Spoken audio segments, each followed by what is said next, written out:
Hola.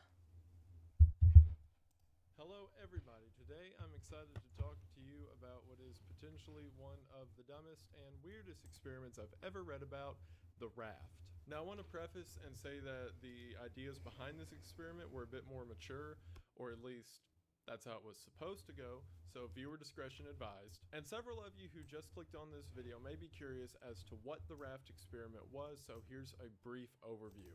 A researcher interested in studying human reaction within an enclosed space put himself and 10 other people on a raft for 101 days as they went across the Atlantic. The people in the experiment weren't really privy to what the whole point of it was. The researcher just kept telling them he's trying to invent world peace. However, what it turns out the researcher was actually studying was the connection between violence and intermingling. He was convinced that any group of people that were composed of both men and women, after a certain amount of time alone, would either result to complete violence or complete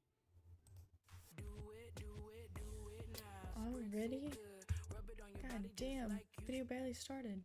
the opposite of violence. For this reason, the experiment was famously known in the news as the sex raft. So, how did that experiment go? Well, we're gonna talk about it. Well, we'll talk about that right after I talk about this. And you may be wondering, what's this? Well, if you'll turn your face about 5 degrees in that direction. Before we get into all of that, I want to take a moment to thank today's sponsor, Manscaped. I'm thankful for Manscaped not only because they give me money and free stuff to talk about their things on my stupid little internet channel, but also because they are the solution for what is an otherwise.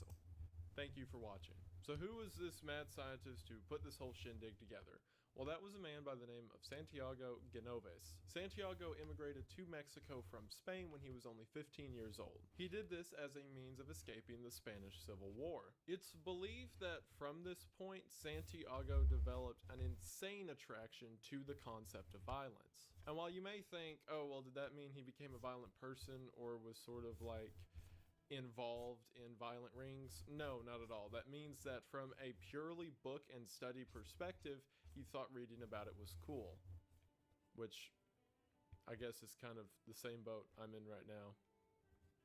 Anyway, so as he grew up, Santiago became an anthropologist with a specific study on violence throughout human culture. At one point, he began studying with another anthropologist by the name of Thor Heyerdahl, and yes, his name was Thor, I'm not kidding. And Thor was trying to prove the point that it was just as possible for Africans to get to the New World at around the same time that Columbus did. So Thor and Santiago constructed reed rafts very similar to the technology available at the time that Christopher Columbus would have been around and floated across the Atlantic Ocean. It was during this voyage that Santiago began to conspire in his head and figure out that being trapped alone at the ocean was a really good time for people to get angry and let their primal emotions out.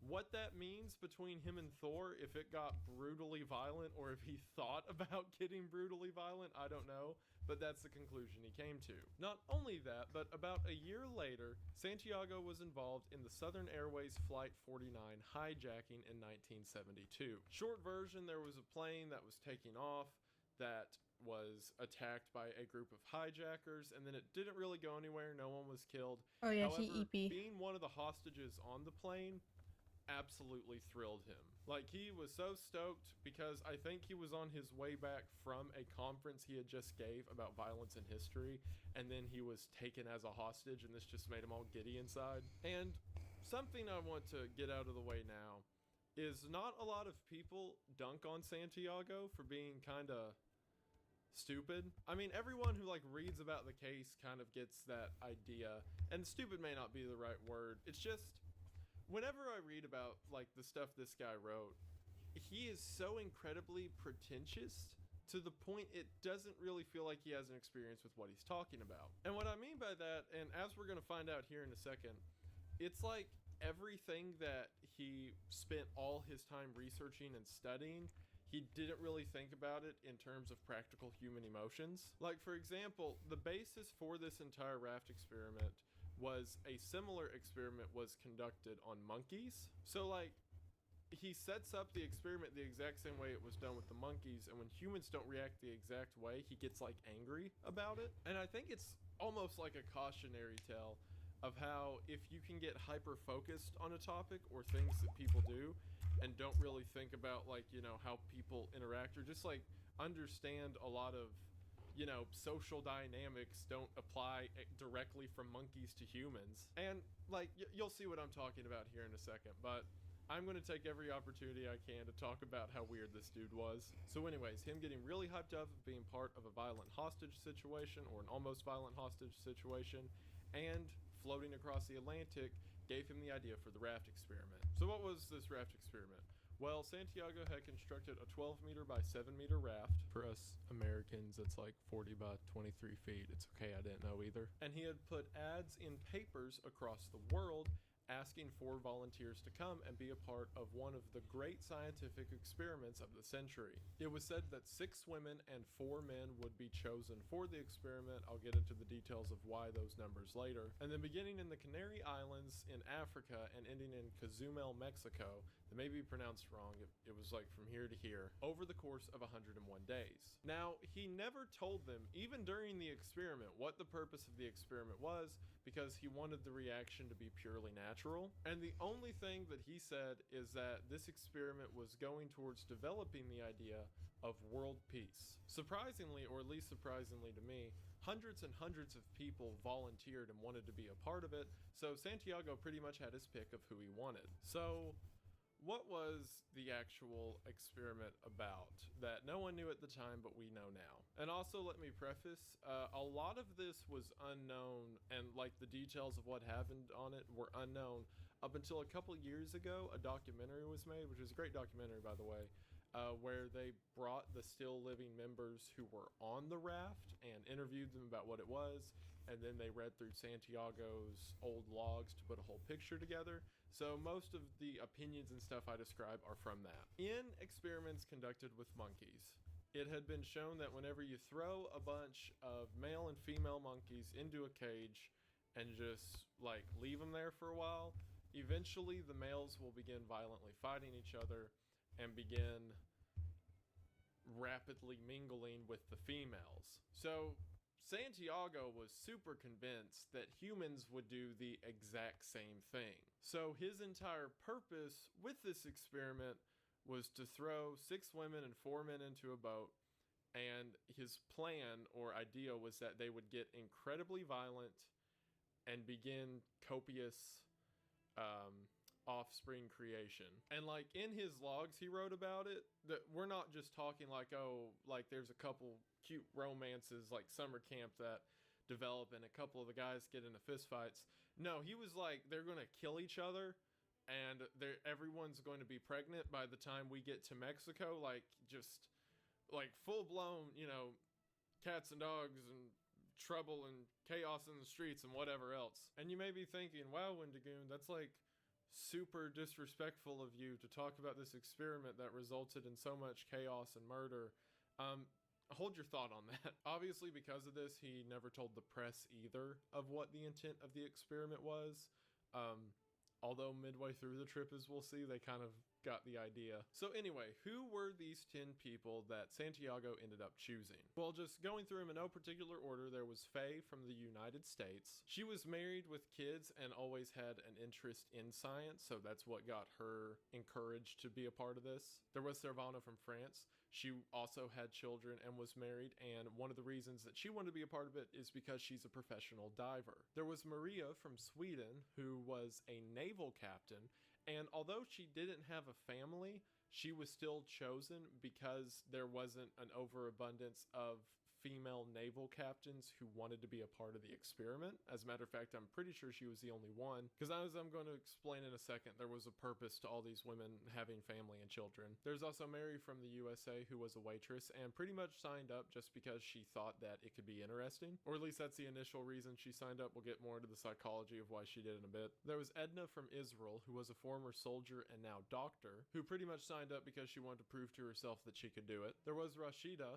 I believe that's how it's pronounced. astronauts from Algeria, who she was a scientist and researcher who studied pollution and wanted to be a part of another research study. And now on the guy's side, there was Esoke from Japan, who was a photographer. The general vibes I got from him is that he also just signed up because he thought it sounded cool. There was Jose from Uruguay, who was an anthropologist and wanted to be a part of someone else's study. There was Bernardo, who was an Angolan priest.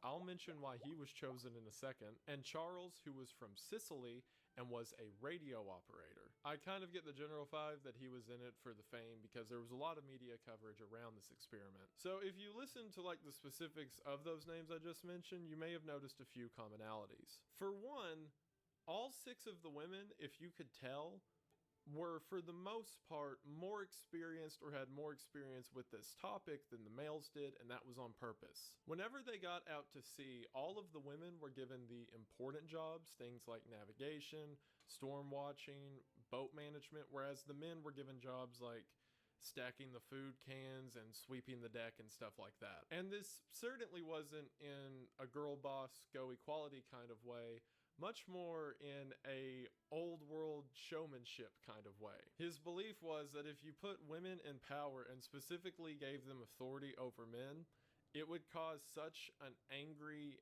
hate-filled attitude to rise up in the men that they would begin just getting violent and punching each other. Because everything that he's doing here, he's doing to try to prompt a physical reaction. Also, with the exception of a couple, all of the women were married with children. That's because in the aforementioned monkey experiment that happened, it was shown that the monkeys fought most often over women who had the ability to have children. So he literally was treating humans like they were bugs in an experiment, and he's like, oh, these are the most fertile, so we definitely want them because then the males will become more alpha and fight each other in order to get fertile women. Also, and I'm stressing again, none of them were told any of this, and anytime they asked, he told them this was to develop world peace. So these like totally clueless people were just like, all right, I'll get on a boat. I don't care. 100 days off from work sounds good to me. Santiago was so convinced that this was going to happen and everyone was just going to go full primal at each other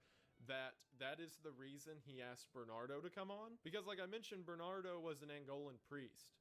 So he thought it would add a layer of intrigue if he put a religious figure on the boat, because then he was convinced that the males would be so just chomping at the bit, ready to go, that if he put a priest on there as a way to make them think about religion, it would make them even more upset. So when too much work bogs you down, Asana helps you handle it.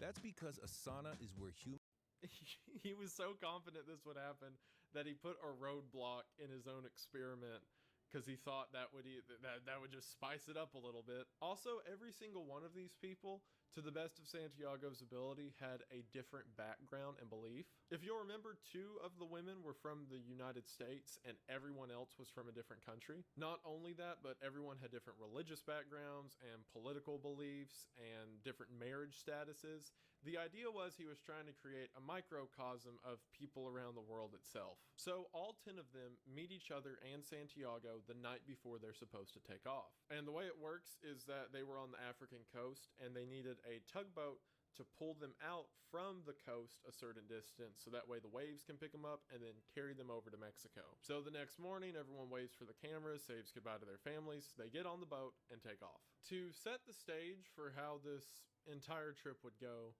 while they were being pulled out by the tugboat, Maria, the ship captain, her boyfriend was on that tugboat. And then as they're going out to sea, she gets a radio call from him where he's freaking out and everything, and he asked, did you read the contract that Santiago had you sign? Because as you can imagine, for this kind of experiment, he had everyone sign a contract. And the boyfriend, screaming over the radio, says that it says in the contract you are to give your body, mind, and soul to Santiago, and he can do with you whatever he wants. Now, while that whole statement's a little pretentious that Santiago would put that in the contract, the morality of this experiment's questionable at best anyway. So Maria kind of calms him down and says it's going to be fine and then hangs up.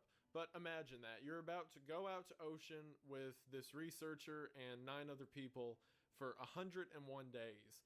And then as you are leaving the coast, someone gets on the radio and starts going, he says he's going to take your soul. He says he controls your mind. Stop. Beep. I'm sure this definitely isn't foreshadowing of things to come. So as soon as they get started on this trip, everyone is already kind of weirded out by Santiago. Before they started this voyage, he had asked them very personal questions in the preliminary question time whenever he picked out the 10. Stuff like, if you could hook up with someone, who would it be? Have you ever thought about murdering someone, and things like that. Well, every week that they were on the boat, he would hand out these questionnaires that they all answered privately and then handed back to him, that got progressively more intense. So like, much for example, on the going down outfit. The murder I don't know one, what it went outfit, from but have you ever thought about murdering someone to who have you thought about murdering? And then what weapon would you use? How would you do it? How would you get away with it? And stuff like that to try to understand their psyche. And these were asked every week. So not only was that a little strange, like you know, you're just on a boat vibing with some people, and then someone's like, hey, you ever thought about killing your mom? But Santiago was really like retracted from everyone else too.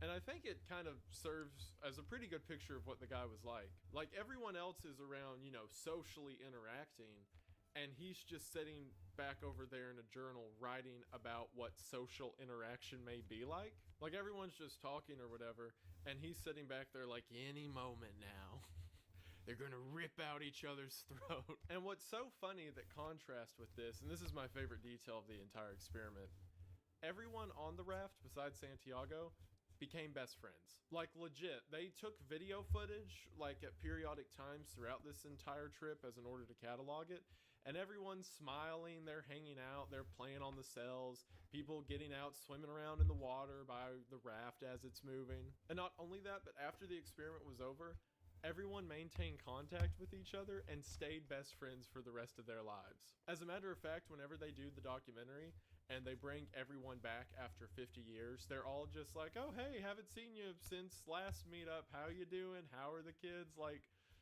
the purpose of this experiment, and the reason I'm talking so nonchalantly about it, was because of this. Because the purpose of the experiment was to watch these people, like, just kill each other or something close to kill each other, when in actuality they just became best buds and stayed best buds, except for Santiago. So while everyone else is partying, having a good time, grilling hamburgers on the front of the boat and everything, they were all kind of creeped out by Santiago, who also, mind you, everyone on the boat was like mid-20s to mid-30s, and Santiago was 54 at the time of the experiment. So he's already like a much older guy, but there's just an old guy at the back of the boat, like hunched over a notepad writing about how he can't wait for them to kill each other. So you may be asking at this point, what was life like on this little raft, which he called the Akali, by the way. So what was life like on the Akali? Well, there was this one little covered section where everyone slept next to each other. This was done because remember, the entire design of this is everyone gets mad with each other eventually. And then there was a little sort of bench area as you come out of that, and then you walk around to the front of the raft, and that's where the sails put up. That's where the table was that they would eat with each other and stuff like that. In the pictures that I'm showing, you're going to see a lot where it looks like they're sitting inside of like an orange bowl thing. That was the roof of the little covered area. It kind of caved in so that people could sit around up there. All of the food that they ate during the 101 days was packed beforehand, so it was rationed out and people ate at certain times. And you may be asking, well, how did people do things like go to the bathroom? That's what the poop cage was for. I know, that's what they called it. It's this metal cage that had a bar that had a little hole in it. And a lot of people talked about during the first week or two, they were like, you know, constipated because no one wants to do that in front of each other. But by the end, everyone was so close and had seen each other in every state of undress imaginable that they just didn't care. So again, aside from Santiago's whole hermit, like, keep journal on everyone habit, everyone got along and it was just kind of treated like a free cruise. Of course, there were some concerns and bad things that happened. One of them being nearly the entire time that they were at sea, there was a pod of sharks following them. Is it pod or school? The internet is telling me that a group of sharks is called a shiver. Build a website you love with Wix. For your words, create your brand.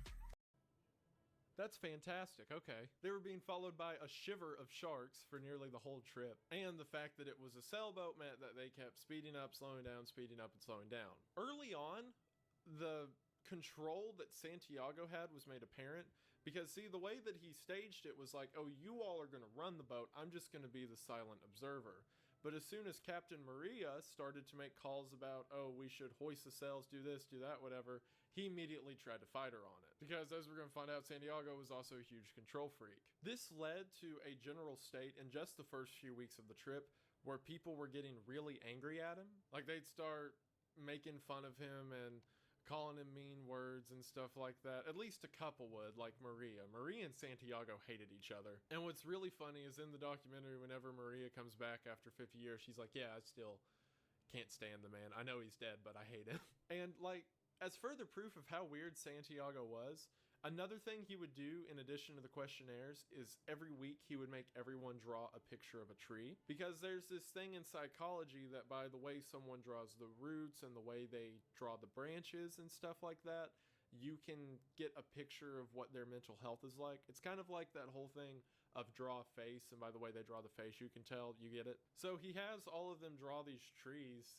and like Maria, who is incredibly hateful towards him, like comes up and throws the tree in his face, and then he writes in his journal and he's like, from the detail of the branches I can tell she is rather upset. And again, it wasn't towards other people, that no one liked Santiago. As like a really big testament of how like off he was from getting everyone else, there was this one time they had these fishing poles on the ship. And there's this one time that one of the guys caught a shark. And the way that you hear them describe it years later and in interviews is like, oh, well, we caught a shark and then we brought it on board. And then we were like, hey, you know, we haven't ate anything that isn't in a can for a long time. So they like, you know, fillet it and everything. And then they cook it on the grill and everyone's like, ooh, now I've tried shark meat. Isn't that cute? Meanwhile, Santiago's journal entry for this occasion is like, I watched Jose sprint to the back and come back with an axe, and then I watched with the primality of man as he took off the head of the shark, and then everyone put their nasty hands in and pulled out pieces, when in reality they were just eating a fish. And he kept talking about how this was like the big like he kept saying in describing it, this is the break, this is the moment, this is when everything goes downhill. And he ends the journal entry for that section like, I hid the axe, just in case in the morning their bloodlust is still strong. Like, they were eating a fish. Also, from that point on, after the shark thing, he began to sort of refer to them as the mob in passing. Like, after this shark event, he started to write, like, the mob is gathering together and getting supply. Like, he really thinks he did something there. And then, as another point of how control freakish he was and, like, wanted everyone to do things his way, there was a point about a little before midway through the journey when the rudder broke on the raft. And I mentioned again, Servane, the woman from France who I mentioned earlier, is a professional diver. So she starts putting on her diver gear to go fix it. And Santiago's like, no, we cannot risk a woman. I will be the one to go fix it. So he like puts on her diving gear, which is adjusted to her and doesn't fit him or anything. And he had this really big beard at the time, so the mask wouldn't seal right. So anytime he went underwater, it would just flood his face. So eventually he just had to hold his breath and go down there. And then he lets the group know he doesn't know how to fix a rudder. So the entire time Servane's like, I know how to fix ships. This is literally my job. Just let me do it. He keeps being like, no, I will be the one to fix it. So everyone goes to sleep that night. Servane and I believe it was Faye, I'm not sure who was lookout for. Servane gets into the water. She goes down and repairs it. Takes like 5 minutes. Comes back out and sets it all up. Goes back to bed. So whenever, also she did this at night, by the way, just add another layer. So whenever everyone wakes up, Santiago's like, all right, we will now go fix the rudder. And Servane's like, hey, look, I did that while y'all were asleep. I just want to go ahead and do it. And Santiago lost his mind. Like, he started freaking out, saying that they're not taking this seriously. Like, this is a form of mutiny and everything else. And yeah, that's the kind of guy we're dealing with. Also, during this time, there was some level of romance that began to form, and I use the term romance flippantly. I think people were just kind of bored. Because another detail was they weren't allowed to have anything or bring anything that would be entertainment. Like, they couldn't bring books, they couldn't bring anything like that.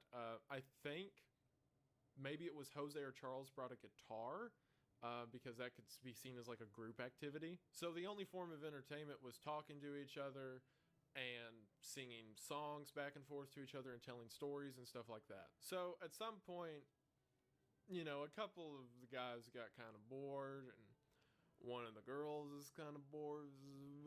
Years later, Edna had admitted that she shared an intimate moment with Ahsoka and Charles on 2 separate occasions. And also, in my research, I'm pretty sure that Charles was engaged at the time of this, so that one I don't approve of. But something that seemed kind of clear in research was this was not like, oh, she was in love with either of them or anything like that. It's just, you put a bunch of people with nothing to do for a while, they're going to keep themselves preoccupied. And what's funny is Edna said whenever she was doing that, she would have a couple of her friends, I believe it was Faye and Mary, literally like guard the back of the boat so that no one could come around to the back or whatever and see them doing it. And what's even more hilarious, I don't think Santiago ever found out about this, because from all my readings, he never talked about it in his notes. And remember, that was one of his primary purposes of the entire experiment, to see if that kind of thing would happen. So I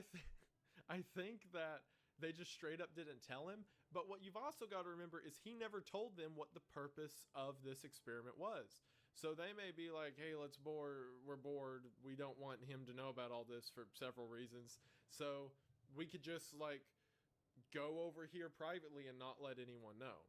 However, considering how they all felt about him, I'm pretty sure if they knew that was what he wanted to find out about, that they still wouldn't tell him just because he was so annoying. And I want to emphasize, I don't think this is him proving his point at all. Because remember, his point's like, oh, they're going to be feral, they're going to tear everyone apart, and it's going to be this disgusting monster fest or whatever. And this was literally just like a couple young single people being like, hey, I'm bored, you wanna... Because Edna and Ahsoka both made it clear in subsequent interviews that that's just kind of what they did aside from the raft. Like, they got bored and did that as a pastime. So it's not like the raft changed their psychology. They were just the same people. And also, I feel like as a scientist, Santiago should know that the chances of romance are incredibly decreased in an experiment whenever every time 2 people may be developing some form of a bond, there's a 50-year-old man at the back of the boat like may hurt your chance. Tasha is crushing it. And with shoutouts in the Wells Fargo app, she knows if she's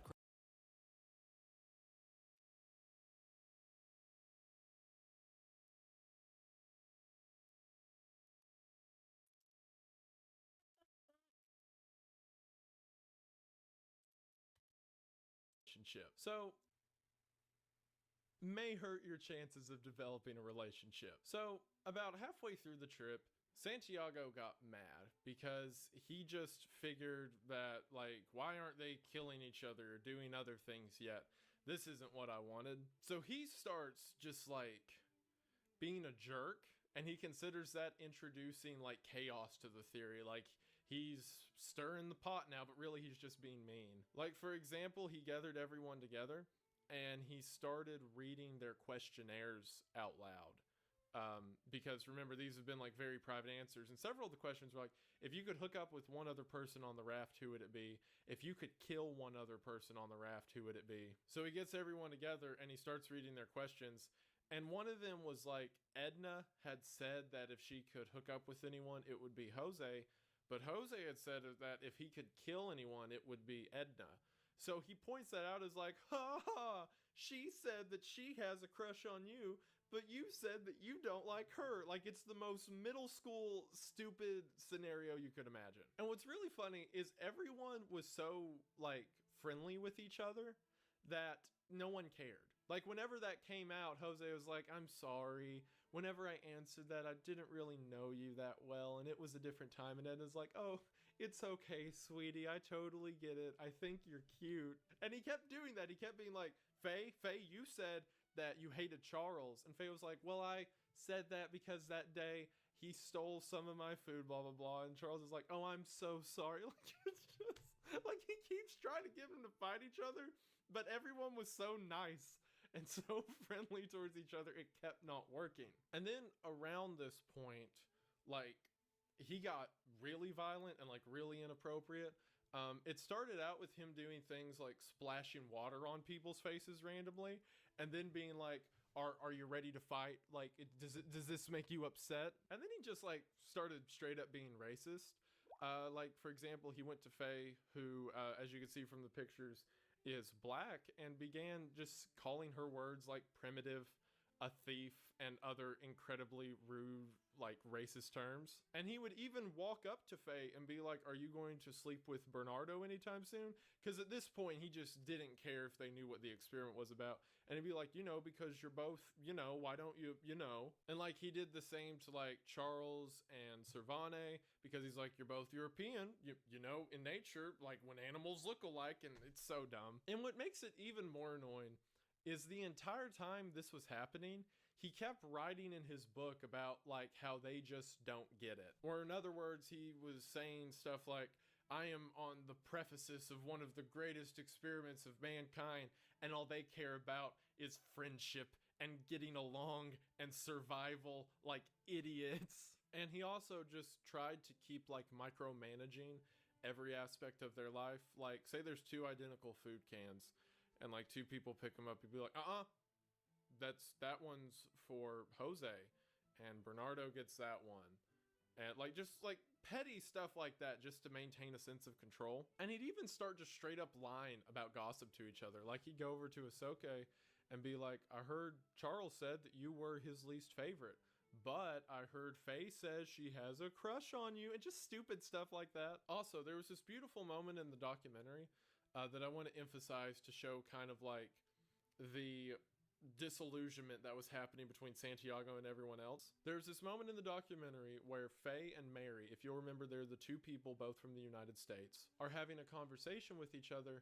And Faye says that as they were going across the Atlantic, it was one evening, it was kind of quiet, she had the realization that she is going along the exact same path that her ancestors would have gone through whenever the slave trade was happening. Or in other words, she is traveling the same path as those before her did in bondage, only now she was doing it as part of a scientific research experiment as a free person. And she said in that moment, across the ocean as the sun was setting, it hit her all at once, the realization of people have died before me so that I can be where I'm at, and now they live on through me. And how she said that one moment on the boat managed to change her entire life view and made her more appreciative of things to come. Not only that, Mary said, because originally I said at the beginning that Mary joined just because she thought it would be interesting to see if she can do it.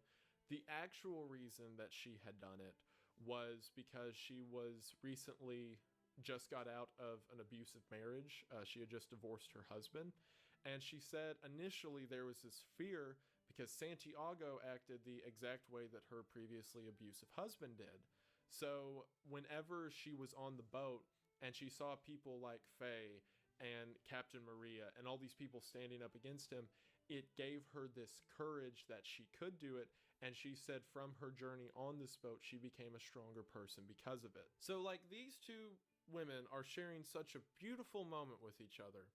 And while that's going on, I want you to think about the man at the back of a boat going, any moment now, they'll kill each other. And then things got worse than that.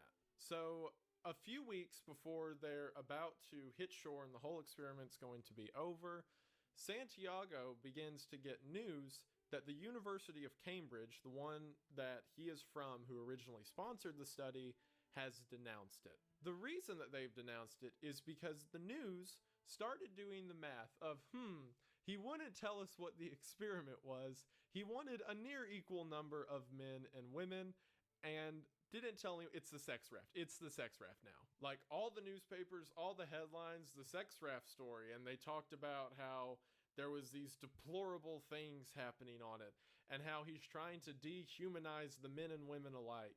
And while that's what he did want to happen, that's not at all what actually happened. It pretty much turned into a summer camp. So the combination of him getting made fun of and his university denouncing him before they ever got to shore made him even more violent. This culminated as they were coming into the area near the Caribbean. Tropical Storm Brenda began to blow through the area, and Captain Maria says it's not safe for them to sail anymore.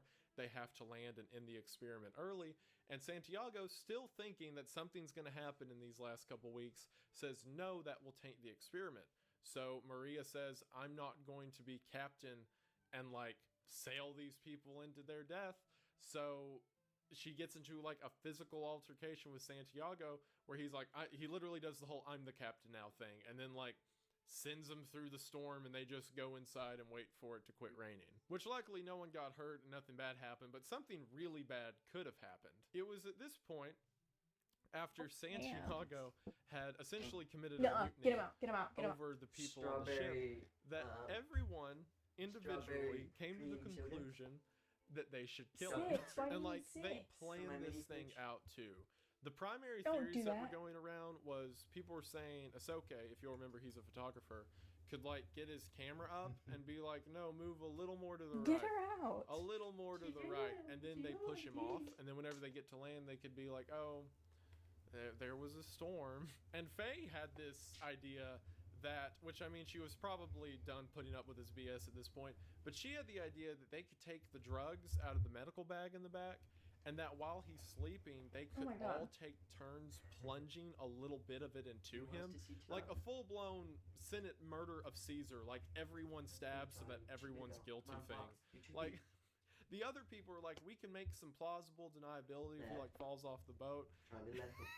And Faye's like, we could all stab him and drug him at the same time.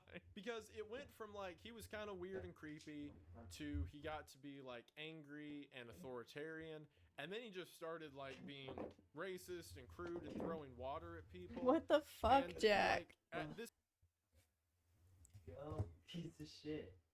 Go. Stop trying to escape. Go. Go.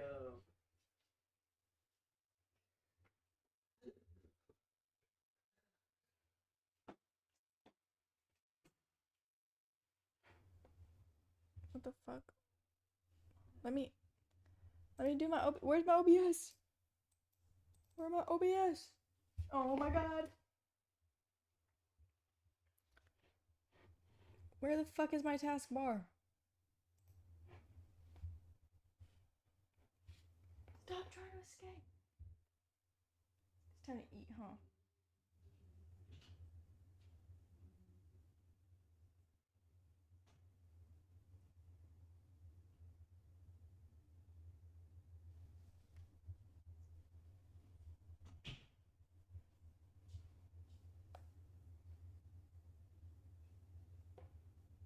Ah, get off.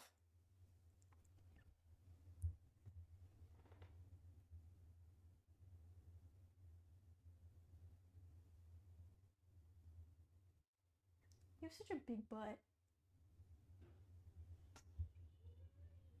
Boop. Boop.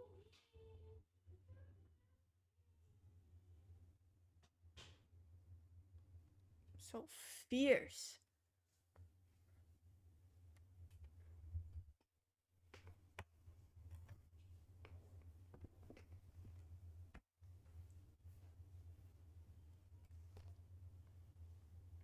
Okay, it's time to feed you. What are you doing?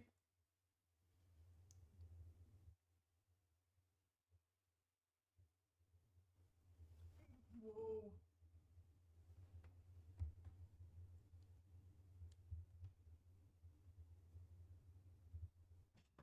Oh my god. Jack, can you do me a favor? Can you go get his bottle from the fridge?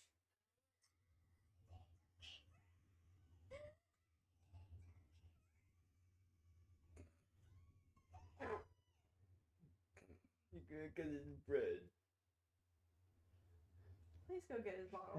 Okay. And get the fuck out of my face.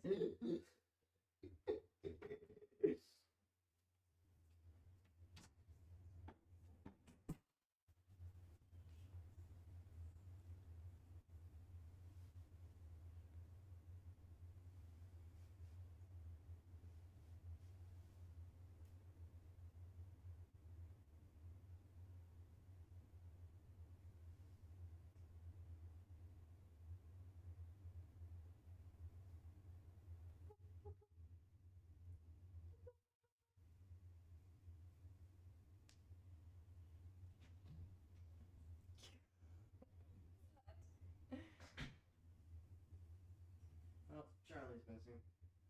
Huh? Charlie's missing. I mean, she's She was missing. there 1 second, now she's gone. Now where she went. Hey, keep an eye on him. Don't let him fall.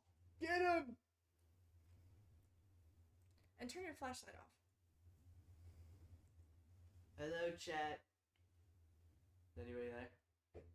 Like 3 viewers, but no one's chatting. Yeah, you can see how many viewers you. Oh, piece of shit! What do you do? It fucking like got a hold under my nail. There's a way to do it from OBS. How?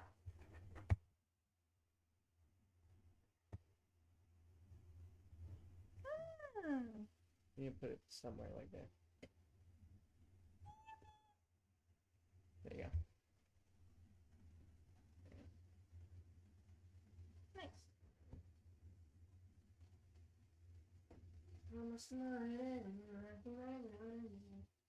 Chad, you want to see him dance?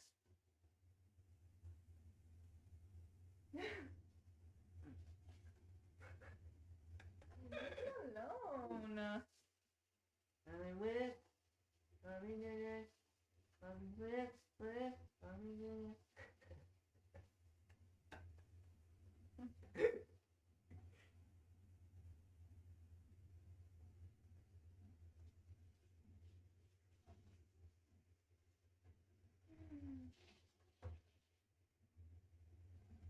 Oh, he's scratching himself with his foot. Oh yeah, they've been doing that. Mom got excited over that too.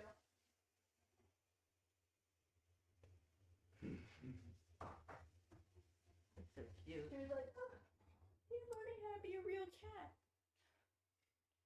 I'm like, Mom, he's a real cat. No, he's not. You're a fake cat. You're an imposter. He's What the not. fuck? Yeah. Are you 2 serious? cheap viewers. That's crazy. Oh my god. You get back. Your ass back here.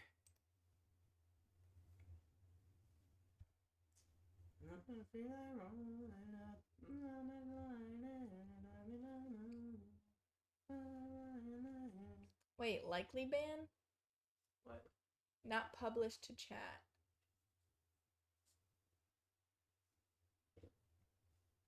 Ban. I'm trying. Ban. It's fine. Fuck it. You don't. It's fine. Just tell them to kill themselves. Oh my god.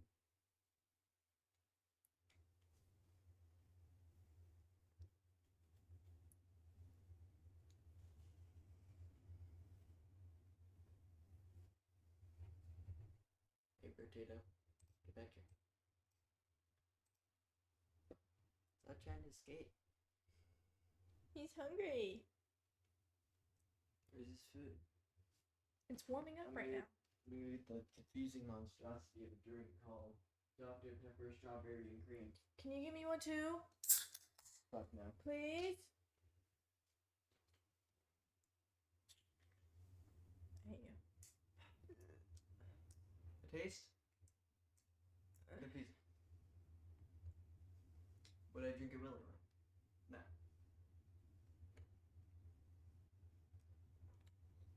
Yeah, it's very confusing. What the fuck? It's trying to be so many things at once, but it's not.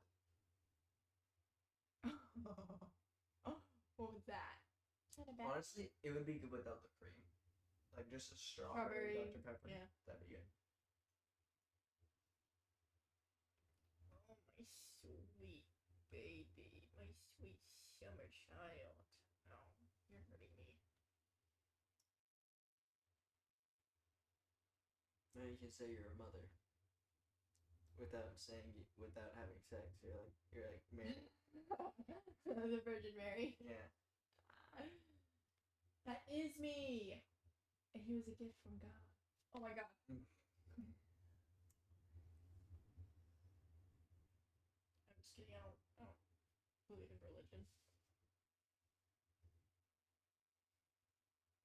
Well, I do, but only the interesting ones. Yeah. Like Only ones that benefit. mythology. Only ones that benefit me. Like what? I don't know. What religion benefits you? One where women have no rights. I'm just kidding. Okay, thank you. Am I right, chat? Oh my God, you should. Am I right, lads? Am I right, lads? You're right. Toot, toot, toot, toot. Try getting him to play with the thing. The toy. It's over there in the box. Yeah. Watch him. Where's the box? Boy in the box. Where's the toy? Well, hold on. He usually wants to play right after he eats. So. Hey, Virginia.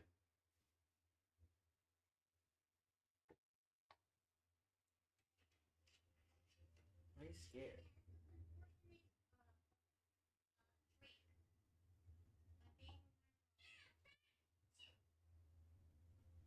What are you doing?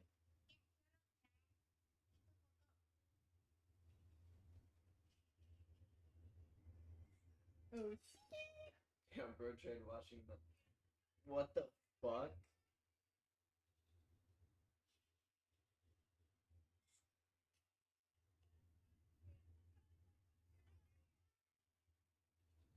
No, stop. That's sad.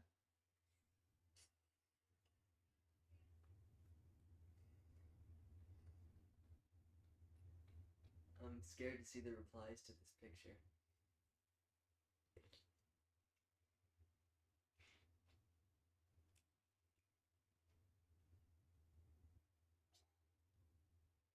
Okay, they weren't bad. Let's be for real, we all tried this. What is we? Sorry, what? I guess scrubbing the black off yourself? Sad. Who is we? Oh yeah, what is that? What is that? I can't comment. Oh my God. What?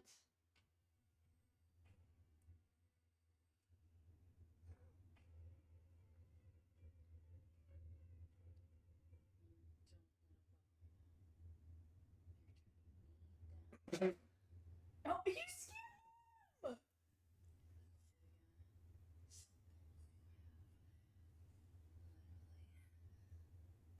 Heck, what the fuck is that? Stop watching that on my stream. You really think I'd get into a fucking janitor's closet in the 10 minutes we have between classes just to fuck you? Jack, what the fuck? Whatever. Just whip it out. Let's get this over with. Whip it out. Here, fine. He's trying to swim away.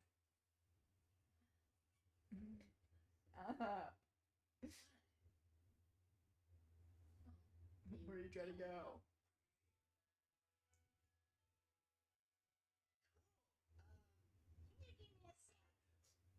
Adam, we are so fucked. Alan, fuck. Oh jeez. Isn't that the guy? Maybe Did he someone finally trying do to it? replicate it. Dude, you see the new Heaven Hotel song? Yeah, the villain song. Yeah. Kind of fire. Yeah, that's Like what they're I'm really picking up the pace of this song. I was like, is it out yet? Because they're coming out with all this shit, but it's not.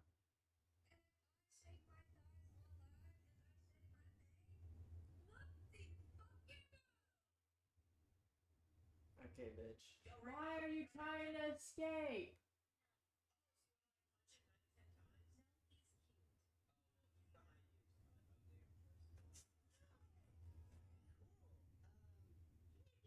That one dinosaur in Japan part 3. Do you get it? No. It's like a dream sequence with Alan Grant in the plane. And he like turns to his left and there's just a velociraptor. It says Alan. This is a video. Oh, calm down. See, you won't eat. Shy. You won't eat because you're not hungry, but then you're roaming because you're hungry. So, what's up with that? What's up with that? Huh? Jack, stop watching that shit on my stream. I'm deaf. What's the audio? What's blessing my ears?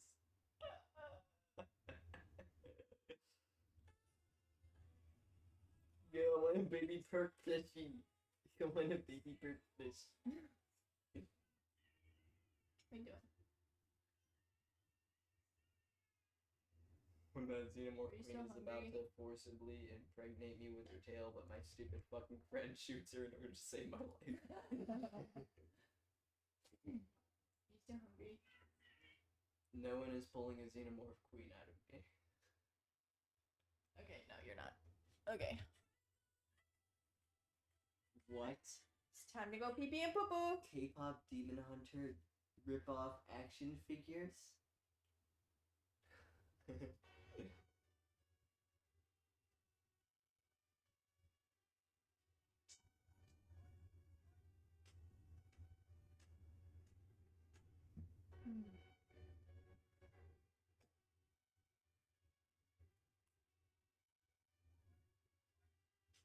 on, baby.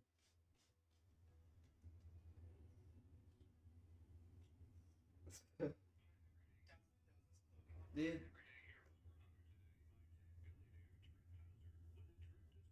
The 911.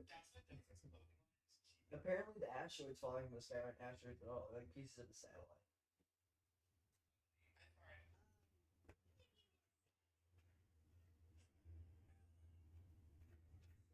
When the police are just about to leave, but the heartbeat under the floor is getting too loud. PK, hold on. Yeah, hey.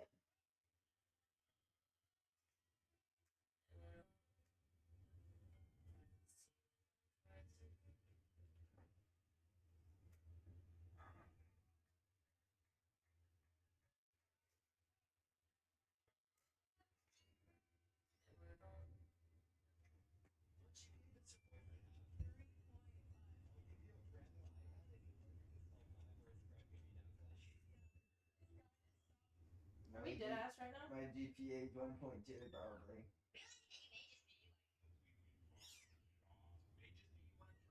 I am not chapped at all.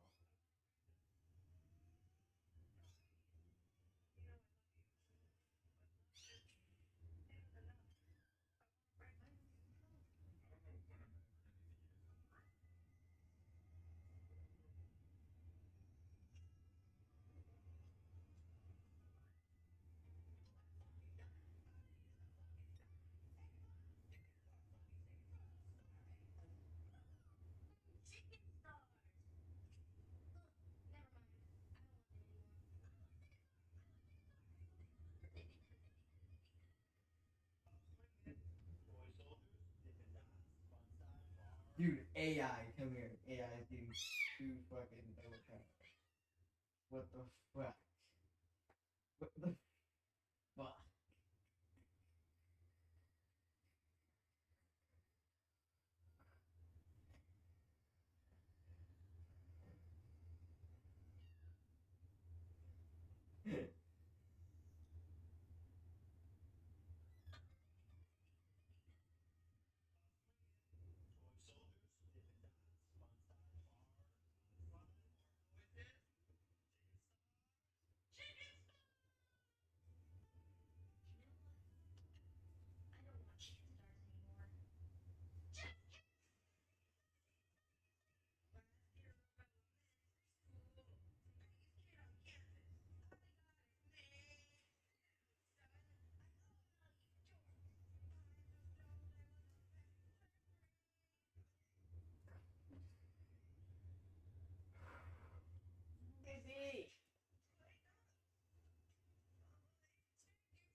Stinky, you are killing me, bro.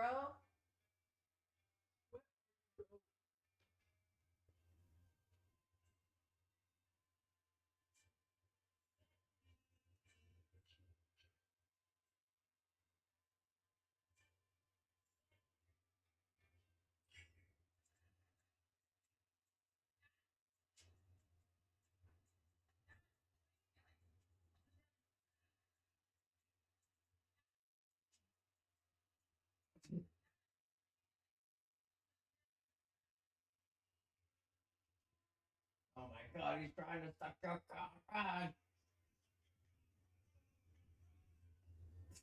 Isn't that Meat Canyon? Yeah. He's trying to suck your cock. Run for the love of God, run.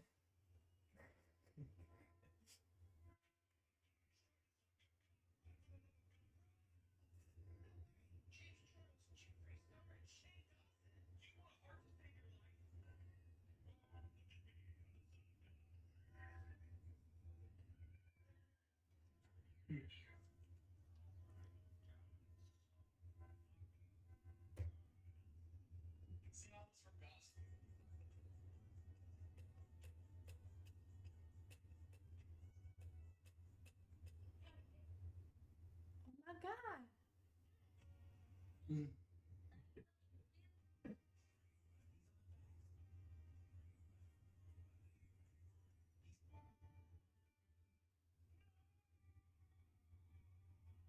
You're about to finish, but the camera angle switches to man's balls. What do you mean that's the best part?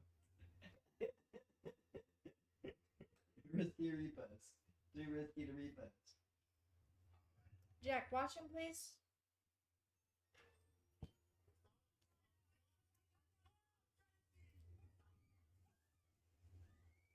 Oh my god, how the fuck do you do that? What? They're like telling her to stop, like stop fucking driving, like fucking brake, put the brake, and she hit the fucking car. The slowest fucking flip. He hits the what?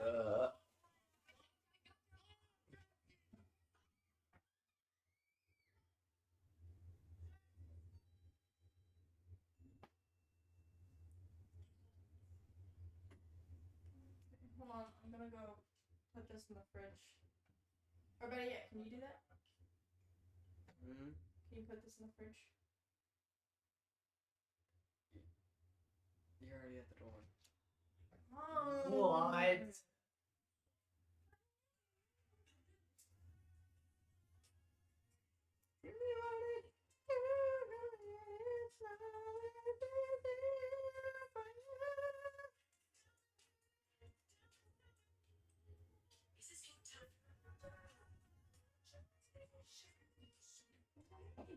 No, no, no, no! Get her out, get her out, get her out, get her out.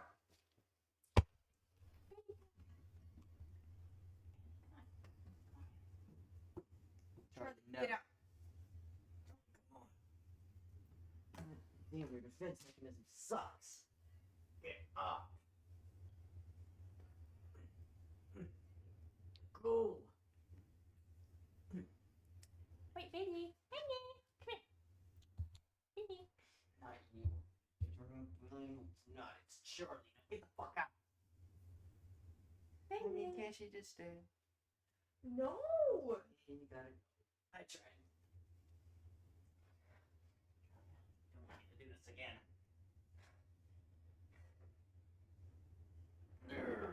Come on. Nope. You're off the ground. Fool. Let's go. Pick her up. I'm not very good at this.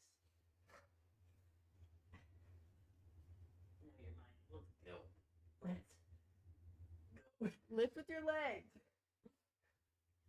gonna bring my bag. She's like falling forward. Yeah. Gotta rest. Bailey. Bailey, stay. Bailey, stay. Wait, hold on.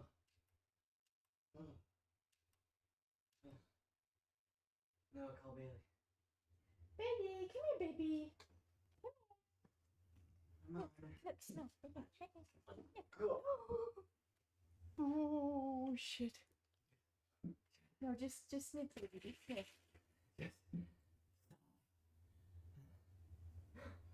She's actively resisting now. Like she's pulling backwards now.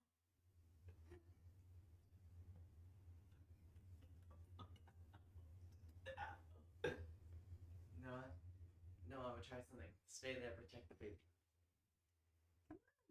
Come on, baby. God damn it, now we lost Bro. Baby, come here. Close the door.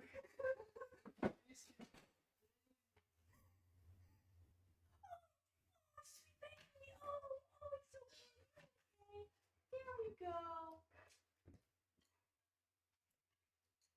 Where are you going? Go into your room. Baby. Oh shit. Oh my god. Oh my god. Oh my god. Let's get this shit out of Baby's in your room. Bailey, get the fuck out.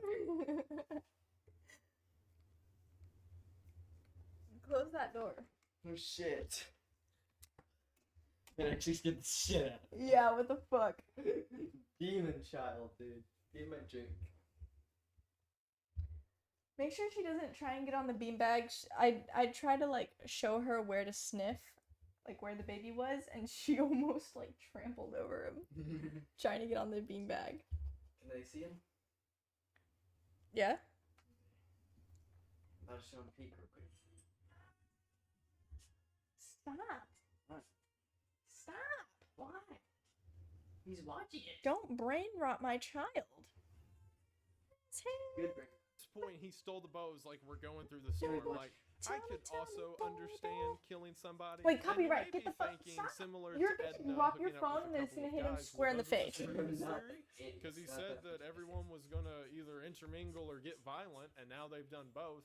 And Jack, you know, headphones. like if Where I the fuck was are your to headphones? walk up to you and I was to go, hey, You do only get you want copyrighted to if you kill play, me?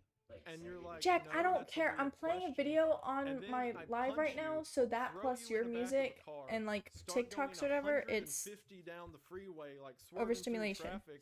And then I look in the back seat and I'm like, now do you want to kill me? Like, that doesn't count. It's almost like one of those dumb Shut the YouTube fuck pranks up. in a way. Because it has the same energy of walking up to someone's like, have you ever thought about committing an act of violence? And they're like, no.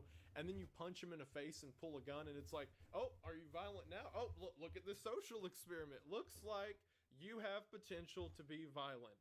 I'm a genius. Similar to like the couple of people hooking up earlier, this isn't some huge breakdown of the human psyche. This is just people being human. Because at this point, if they had killed Santiago, I think they could have argued it was in self-defense. So this went on for a couple days, like this weird tension of everyone quietly conspiring his murder, until one morning, they wake up and someone, I think it was Bernardo, screams, there's a ship coming, Where the fuck are and you everyone going? runs outside, and you there is a going? freighter coming You! directly at You them. need to go And to if you don't know sleep. freighters, I mean, here's one, they're huge. As Not soon you. as this happens, This one.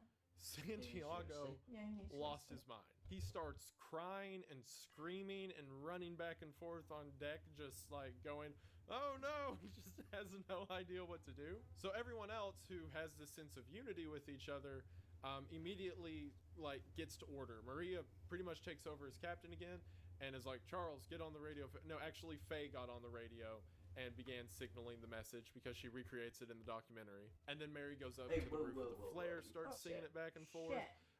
Someone changes Did the he ship jump? mast, like they're doing all this stuff to Did he signal the jump? ship. And then sure enough, it works and the ship diverts its course. Say it one And more from time. that moment on, Maria stayed captain Wait, again. say it And from first. that moment on, for the rest of the trip, Bitch, what'd you say? Santiago You goes scared into me. this Did he super jump? depressive mood. I think But it's he was- because no, I the just looked away for combination like a of second, his and I looked university back shunning him, Levels off the entire and his game. experiment Okay, not I didn't know working if he out, was and now the pouncing. fact that he couldn't maintain control You or can whenever see it like on the rubber The band art he just freaked wizard. out. Yeah, but So I'm he got drawing, so really I'm not. quiet, and then he got really sick, saying like his stomach hurt and he had bad blood pressure and all this. So Edna, who I mentioned earlier was a doctor and also the sort of medic on the boat, goes to him and starts attending to him every day and like feeding him and sets up a What? IV and Go stuff to like that. bed. And what's really funny is in the documentary years later. Don't know what. She's like, I think he was faking it.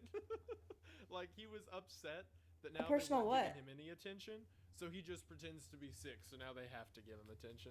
And what's even funnier to go An against his theories, OC? after this freighter incident, and now that they're close enough to land that there's Oh, a things like freighters and persona. birds everywhere, everyone became super linked. Okay. Like everyone You? started sharing all their Go to deep bed. stories. Go There night night. were several of them who He's said not gonna after suffocate. this event, like they had dealt with past trauma by talking it out, and each other kind of worked as a support system. As mentioned, they became friends for the rest of their life, and all the footage of like the last 2 weeks of the trip is them like swinging back and forth on the sails. I'm and, not like, killing him. Does your stream partying want to with see each my other feet? and singing No. songs and everything. Again, while Santiago's pretending Well, to be let's see sick, what they- and it was just like solid vibes for the rest of the trip. However, Where he at? Santiago's journal entries during this time were absolutely absurd. Like for one, he developed this really like stupid, just pouty personality. Like he was talking about how like the experiment's been ruined because everyone else is idiots except for me, and they don't know anything they're doing. And now I'm gonna have to do this whole experiment over again. So his theory for the next experiment was to Okay, design where- a raft that only one person could fit. Jack, why is my like taskbar not coming up?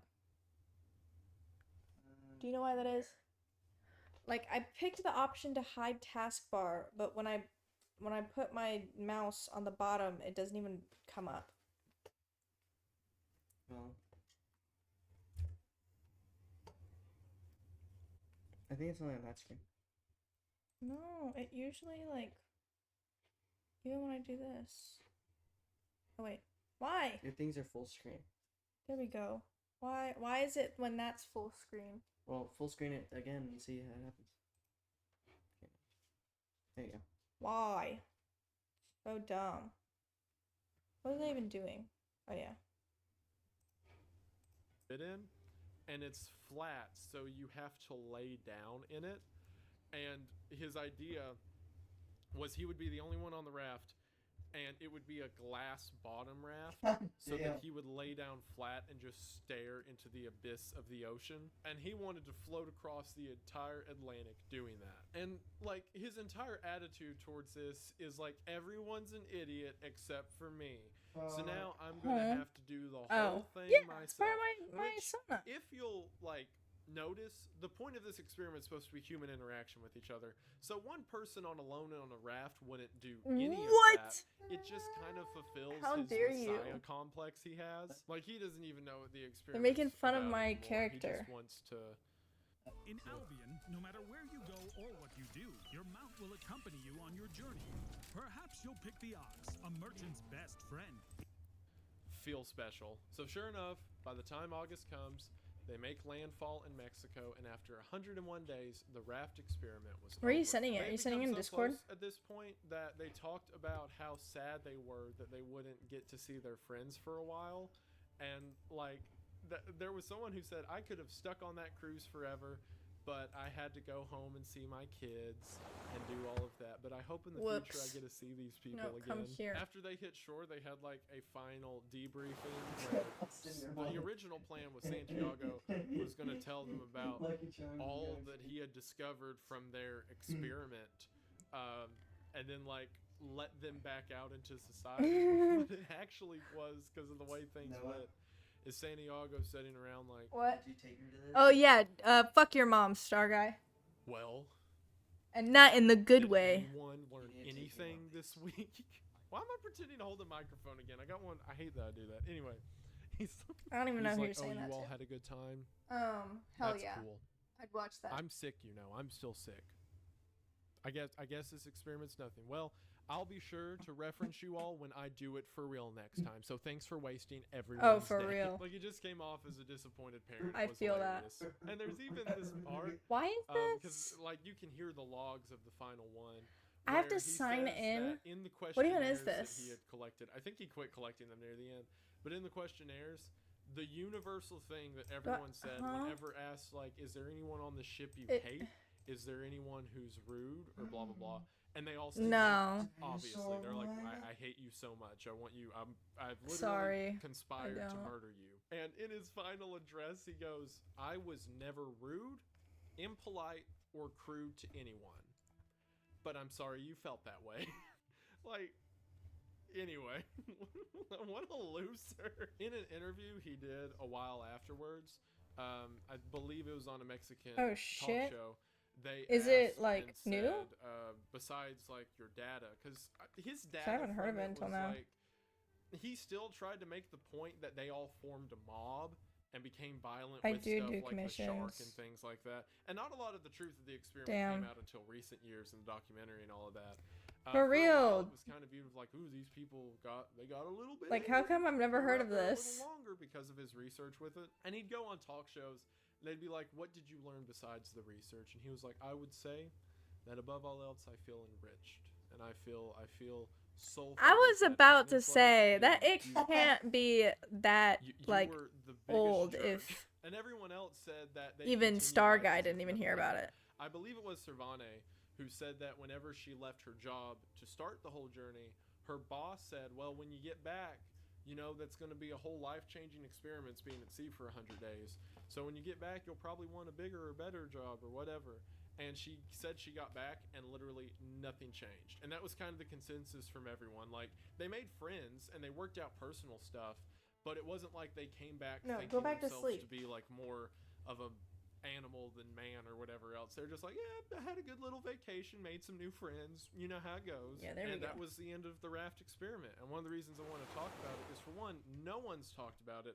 I haven't seen like any videos or stuff covering the topic, and I think it's too funny and too weird not to. And also, like I said, up until recent years, people have cited that experiment as being proof of people going insane if left alone for long amounts of time.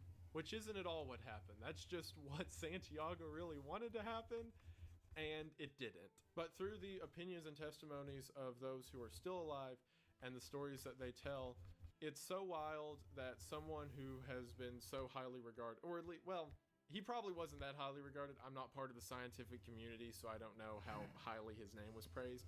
I can't imagine that much if Cambridge denounced him during the study, but it's weird that something that's officially logged Yeah. as I'll make an account, exploration though. of the human psyche was just a big joke that a bunch of people made like summer camp connections off of. So the moral of the story and what you can take away from this is there's no time to touch grass if you spend all your time drifting at sea. And the even more important moral to remember from this story, Dude, is I how kind of want to live feel. on a boat. I feel very thankful that you have stuck around this far. So thank you for watching. I love weird, like, scientific experiments like this. And a lot of them are much more depressing and show, like, these deeper, like, explorations of human or animal psyche. There's this one experiment that I thought about covering. It's the Rat Utopia experiment. I believe that's what it's called. However, down the rabbit hole, which his name is Frederick Knudsen. I believe that's his name on YouTube. You can look up Down the Rabbit Hole and you'll find him. He did, actually, you know what? I'll link it in the description because it's such a good vid. He did a fantastic video on that experiment, and I've wanted to cover that one, but honestly, he did so good, there's no purpose for me to. But, like, there are a ton of experiments like that explore the depravity or like the bad parts of psyche or social interaction or whatever. And while researching these, I came across this. And I believe it. What the hell was that flash? What flash? Oh, flash. Probably my YouTube. Ooh. Monster biology. No. Always find little kids. We have got to the point where literally anybody can build a fully working app without knowing how to code. Shut the fuck up. Why did you click on this? Why are you watching it? Sinner. Well, congratulations. You should go to extratalk.com, the home of new exclusive Satan content. You'll fit in right at home.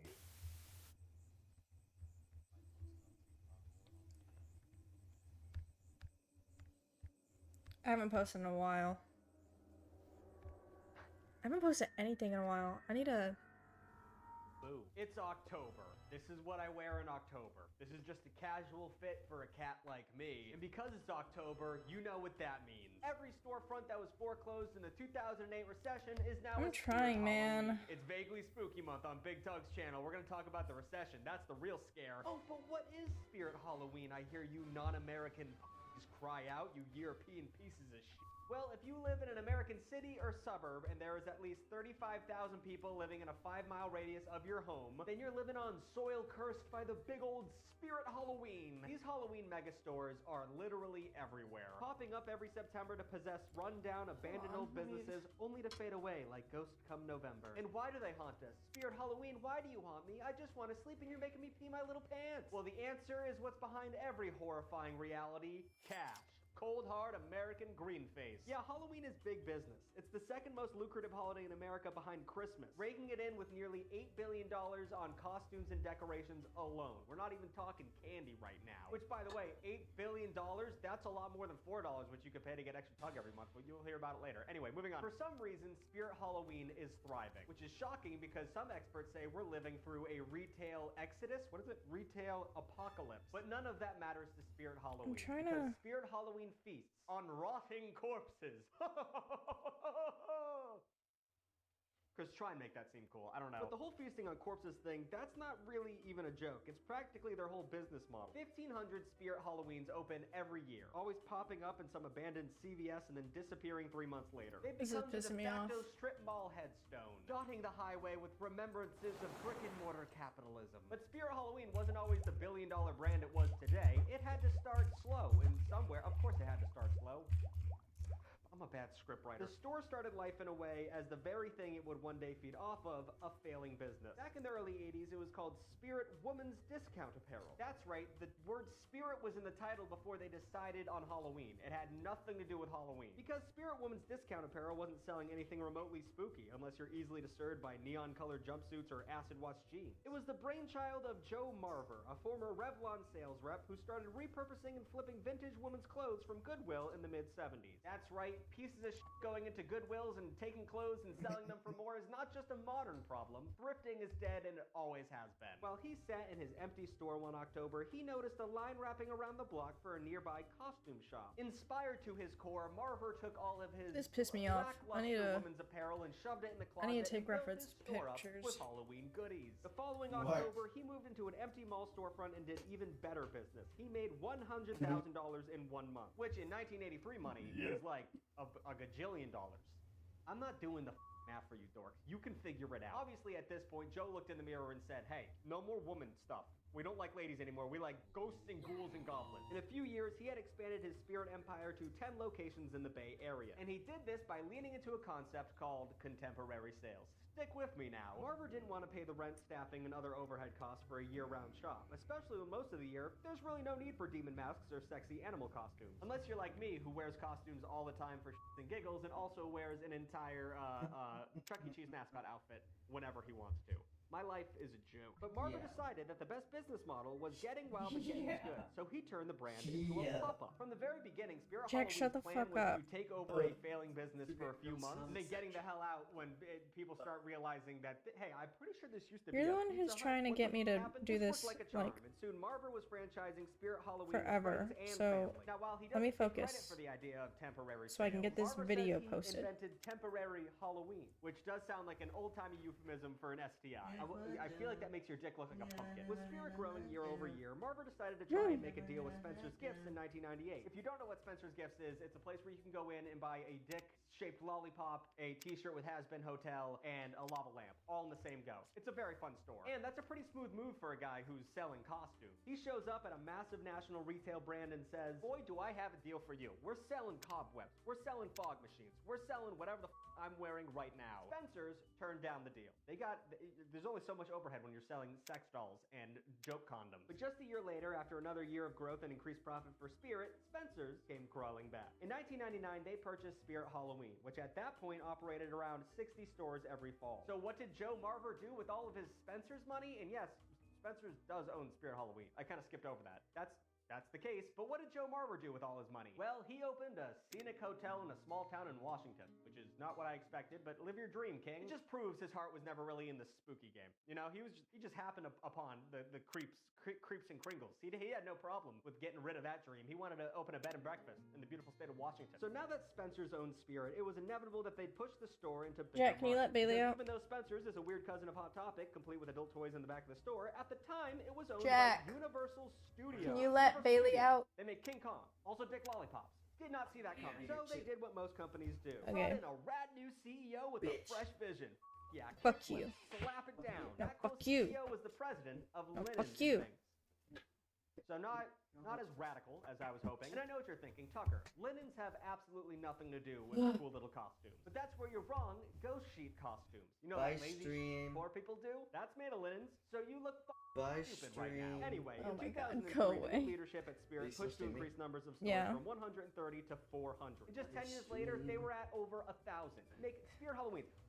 Everyone gets a Spirit Halloween. Check under your chair. Spirit Get Halloween. the By this fuck time, out of the single way. Pop-up had become such a powerful player in the Halloween market, they accounted for half of all Spencer's revenue for the entire year. Now, it's easy to see why they make so much money. Earlier when I mentioned that Spirit Halloween exists if you're in a 5-mile radius with 35,000 people, that was not a joke. That's real. That's literally the calculus that Spirit uses to maximize their earning potential. They also have distribution centers strategically located throughout the country, so whenever they set up a shop, there's inventory nearby. All they need to do is find a sweet little retail spot. Why? My hair is getting emo and annoying. I hate my long hair. I just should buzz it. But luckily for Spirit, there are tons of failed retail spaces around. And what they offer is a deal that's kind of too good to refuse. In retail, it can take months to build out an empty space into an actual storefront. By the time fall rolls This is around, if a pissing me building is off. left vacant, there is no way someone will move in with enough time to be operational by Christmas. And obviously, the biggest time to own a retail store is Christmas time, because we gotta buy a gift for Gam Gam.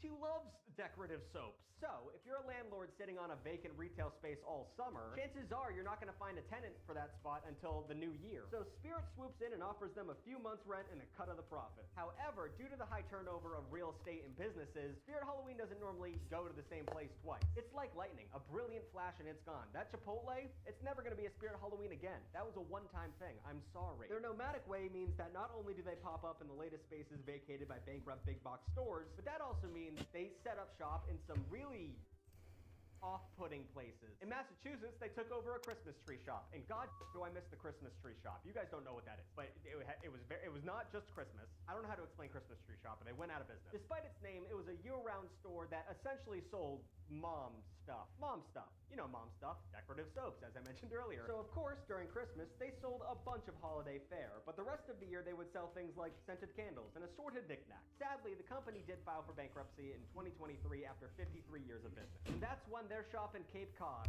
got the Halloween spirit shoved right up its ass. But the weirdest part of all isn't the Christmas vibes or imagining Halloween in the bougie coastal town. No, the weirdest part of all is that there was a windmill.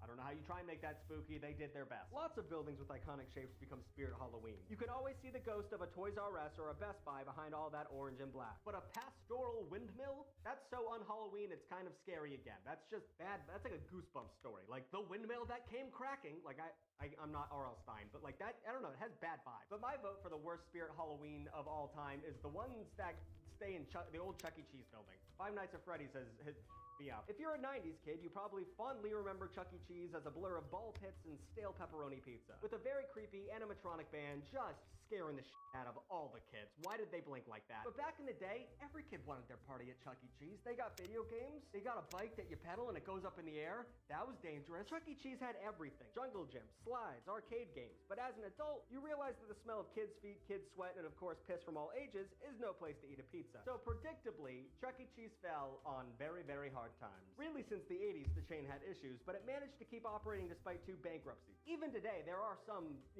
places in operation. There's one in Brooklyn. But just as many have shuttered their doors, and that's where the Grim Reaper of Spirit comes in. Like I said, it's very Five Nights at Freddy's. It's very upsetting to be a part of. But any terror you feel in these very specific Spirit Halloweens is no match for the stale piss smell, because for some reason, Chuck E. Cheese's had carpets. Why would you do that? Why would you put carpets in a place where little kids puke and pee to their heart's content? Now, this is where things take a bizarre turn, because Spirit Halloween renting an abandoned restaurant or retail space is one thing, but what if that retail space was formerly selling Bibles?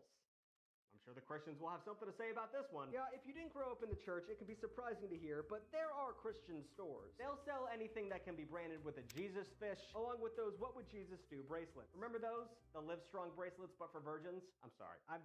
You guys make a good point. I'm pretty hard on the Christians. But Lifeway Christian Store used to be a pretty big player in the Jesus commercial world, but in 2019, all Lifeway locations closed. And just like Jesus, they came back with a second life because Spirit Halloween blessed them with the Holy Spirit. I'm honestly surprised there wasn't more of an uproar over this. Like when Starbucks holiday-themed cups stopped saying Christmas and all of a sudden it was a war. The best part is that the Lifeway's inspirational Christian posters were not taken down. But as ironic as it is to have a Halloween store inside of a Christian store, it doesn't even scratch the surface of the insanity of having a Spirit Halloween inside an actual church. That's right, an old University Baptist church in Beaver Creek, Ohio was converted to a Spirit Halloween in 2021.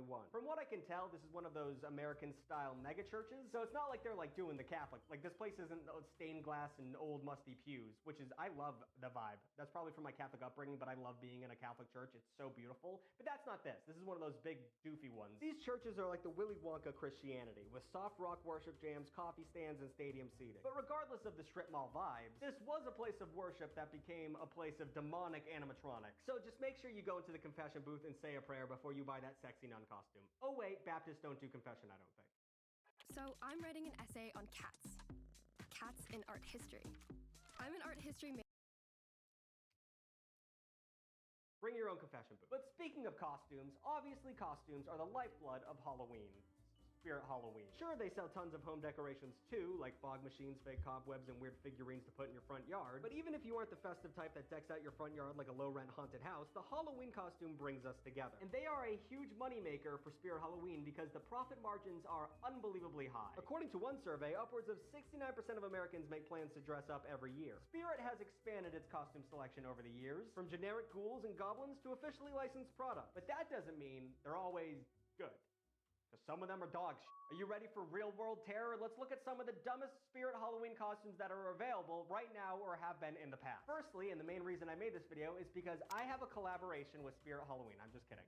I would sell out like that, but what are you gonna do? Wear a dumb graphic tee and just be a little fat? It's not a great costume. That being said, I will sell out at the first chance I get. I've sold out several times already. Chris, put up my merch right now. All right, up first we have the adult hunky school nerd costume, which is just an absolute contradiction of terms. Adult and school? That's not right. That makes me upset. But the real kicker here is that the costume costs $39.99 and it doesn't even come with the nerd glasses. You gotta get those on your own. What the f? All you get are short shorts, suspenders, and a tie, and you can get those all individually for way cheaper at a Salvation Army. Also, this model is a total beefcake. That's where the hunky part comes in. If I wore that, I would just be a f***ing nerd. You can't just be you can't say it's hot when you just make the person who's wearing it hot. The slutty devil costumes, those are hot, but like as a dude, that's gonna do nothing for me. Next up on the list, we have a dirty napkin, a dirty Chipotle napkin. Whose idea was this? In 2024, as part of some unholy brand synergy, Chipotle and Spirit Halloween teamed up for a line of costumes. You might think they would have chosen costumes like a burrito or a corn chip, but they were even less inspired than that. They made a napkin costume, and it's not even a good one. Not only are there no layers or texture that make it look like a napkin, it's not even the right shape of napkin. It's just a beige bodysuit. Who the f would even know you're trying to be a napkin? The kicker is that they also released a fork, a burrito, a water cup, and a bag as costumes. The fork doesn't even have branding on it. It's just a black bodysuit. What the hell? All right, here's another lazy one, but it's also kind of fun because it's a pretty good pun. It's a gabagool. Like a ghoul in gabagool. Like Tony Soprano, I don't know. I thought it was fun. Puns are either hit or miss. They very rarely elicit laughter. Like no one's gonna say gabagool to me and I'm gonna be like, oh. It's more of like a, oh yeah. Like it's not, that's not gonna get you laid. And that's the point of every Halloween costume. I think we can do better though. I mean, I know we can do better than gabagool. So moving on, I don't have time to go through every single Spirit Halloween costume I hate. Shout out the Skelebaner. But this last one pretty much sums up everything wrong with Spirit Halloween. It's the Sperm Donor 3D costume. Let's all buckle up for this one. This one was designed specifically for the most problematic guy at the party. So there's a lot to unpack here. Firstly, every single Halloween costume that you wear is 3D. We live in the third dimension. I don't know why you specified that. I get why they would mention that in the name of the costume since it lacks selling points, but it just makes you seem desperate. In the same exact way that wearing this costume makes you seem desperate. Also, you can't just throw the word donor in front of this and make it seem like it's a good thing. The costume isn't a sperm donor, it's literally a sperm. It's a sperm. Which, if that's what you're going for, fine, but you can't just write a word in front of something and completely change the meaning. Like, you can't dress up like a lobster and put the word rock in front of it, now you're a rock lobster. You have to have a little guitar or something. You know what I mean? And fine, you want to be a sperm donor all night? That's perfectly awesome. You can't drink, smoke, or have sex. Because them's the rules they give you when you walk in trying to sell your nut. But Tucker, you Europeans cry out, surely Spirit Halloween has to have a good business margin in order to make so much profit every single year. Good luck guessing what nationality that was. Well, certainly, Spirit Halloween is an experience. I asked the fine folks over on extratug.com to share their Spirit Halloween experiences and to summarize: Goth Woman Everywhere, Sensory Nightmare, Big Banner of Donald Trump, Guy on All Fours, Crying Kids, Attempted Murder, Question My Gender Identity, Someone Was Shot, Old Man Came to Us and Was Really Pushy, My Sister Punched Him, Coma. But Goth Woman Everywhere, so that's, I mean, there's a positive somewhere in there. Of course, it isn't just the costumes that suck. It can be the customers who are there to buy them too. These people flood Spirit Halloween in droves every year, leaving the store in shambles. And that's where the real superheroes come into play, the Spirit Halloween employees. If you've never worked retail, then you have absolutely no idea what kind of show a department store really is. You've got phone-addicted managers trying to bang their way to young employees, HR departments breathing down your neck for weird displays of company loyalty, and a thankless job that requires you to sit stone-faced as every entitled bro and Karen in the vicinity makes their miserable life your problem for an afternoon. And that's even before we get to the particulars of Spirit Halloween. As one brave ex-employee of Spirit Halloween named Emily told me on extratug.com, I worked at a Spirit Halloween for 3 years in high school. Because Spirit is seasonal, no one in corporate cares about anything other than money, and the staff know this. There were several occasions where staff were caught having sex in dressing rooms, and they would never be fired because our store was one of the top sale locations in the country. Customers would also try to take advantage of our return policy and wear costumes to parties, only to try returning them the next day with fake blood and real blood and puke and on them. Good times. Well, I can see why you had the top sales in the country. There was a lot of stress getting put out in those dressing rooms. Spirit is notorious for keeping costs down by only running their shops seasonally. That also extends to their training and employee vetting, or lack of training and employee vetting. Some people with hardly any work experiences are immediately hired as assistant managers. So maybe the spookiest part of Spirit Halloween is their hiring practices. No offense, Emily, I'm sure you're not a criminal, but it seems like a lot of you were criminals. Plus, as anyone who's ever worked in retail knows, the customer is almost never right. The guy who made Wrigley gum, he made that saying, and he's a dipshit. Maybe it's more appropriate when you're trying to sell someone a car or a house, but some lady spending $10 on a plastic spider should not have the right to inflict psychological damage on little Emily behind the counter. It makes sense that Spirit Halloween has become the pumpkin spice latte of the spooky season. The first time you see one of those bright orange banners, you know it's time for witches, skeletons, and adult hunky school nerds. And it makes sense on a deeper psychological level. Just like Halloween-themed pop-up stores transform ruins of bland big box stores into freakier, more lucrative versions of themselves, the tradition of dressing up allows us to slip into a wilder, more animated version of ourselves, or someone we'd like to be. Spirit enables us to take our most dangerous inclinations out on a spin, out on a ride on the town. It's no surprise that the company has become a cultural phenomenon that spans television, memes, and movies. Spirit is a pure, intravenous shot of Halloween, one that comes just as fast as it leaves, leaving no trace of its existence. That way, we as people don't have to worry about slipping into our creepy fantasies forever. What are you dressing up as this year? Let me know in the comments down below, and if it's something stupid, I will yell at you. New videos every Saturday and sometimes Wednesday. Like, comment, and subscribe. Please do all of those things, guys. It's getting real bad out here. And shout out the Extra Tuglets. They were very helpful in this video, and they got included in the video because they paid $4 a month, and they also get a new video every week. And I say raunchy things over there. I'm doing a video on necrophilia, and I don't even know if Chris is gonna have to bleep that word or not. It's crazy shit over there. Also, you get your name at the end of the video, and you get to support me for $4 a month. It's a whole hoot and a half. Thank you guys for watching. This is, even though it's a poncho, this is the hottest costume I've worn on camera, and I've worn the Chuck E. Cheese costume. It's a fucking show. So, it's pretty far out from actual Halloween. I'm gonna go get drunk like it is Halloween. Thank you guys so much for watching.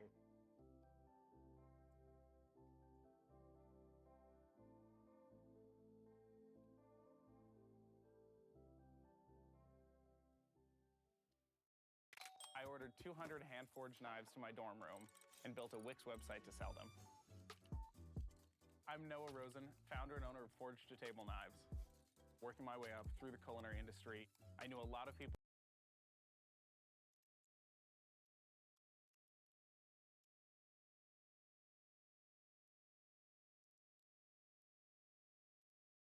Hello? The 2000s. What the a fuck decade was that that? had no catchy little. It's annoying because I remember growing up in the 2000s and thinking that like the 70s sound cool, the 80s sound cool, and now we're just in the 2000s. Like it's not as catchy. People started calling it the noughts or the aughts or whatever. It was Y2K was the coolest one so far, and it's still pretty fucking lame. But the 2000s had a certain feel to it. You know, it was like the Matrix. Like everything was like digital and green a little bit. And sure, the Matrix came out in 1999, so technically not the 2000s, but like it definitely put out a little vibe towards the beginning of the decade at the very least. Because the Y2K era, I guess I'll say Y2K for the rest of this video, or the 2000s, it just sucks. It sucks saying. But the Y2K era was an edgy reality check. Everything was black and neon and green, and the vibe was extreme, and binary code was constantly flashing on screens. Everything was just amped up a little bit more, except for fashion, which I thought was terrible at the time, and now people are bringing it back for some reason. Like, even The Passion of the Christ, which was a movie about Jesus, was violent as all for no fucking reason. But since it seems like we're becoming more and more nostalgic for this decade of tribal tattoo tramp stamps, I figured it's time to shine some light on what it was actually like. Because I was there, baby. I was there for crunkcore. I was there for baggy jeans and wallet chains. So grab your Cookie Monster shirts and your Domo hats, because we're jumping directly into the years of the 2000 decade era. It's terrible to say. I can't find a good way to say it.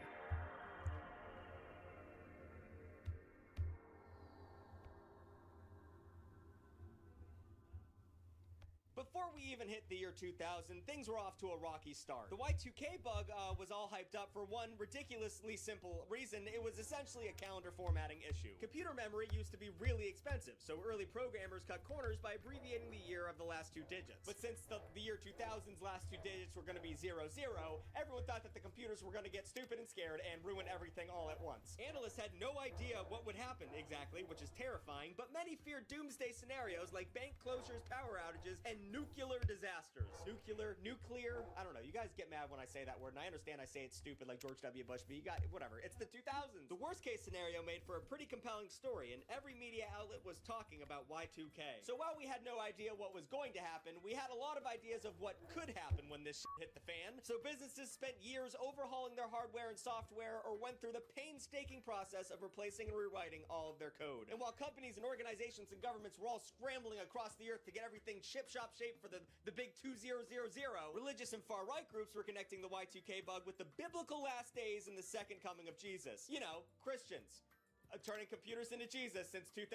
Preppers were building shelters and stocking up on canned goods, and lots of people were buying guns. So many people, in fact, that the FBI reported background checks for prospective gun buyers rose by 15% in 1999. People were just buying guns in case went south. Y2K survival kits were being sold in stores and on late-night infomercials, and Christian-flavored survival guides were filling up bookstore shelves. Books like Millennium Meltdown, Spiritual and Practical Strategies to Survive Y2K, or the simple but effective, Y2K, It's Already Too Late. People, nowadays and back then need to understand better when things are purposely trying to scare you. That's so on the nose. Some companies skipped the books altogether and produced home videos about the coming apocalypse. One of the more popular videos featured Leonard Nimoy comparing the Y2K problem and our inability to rein in our own technology to the story of Atlantis.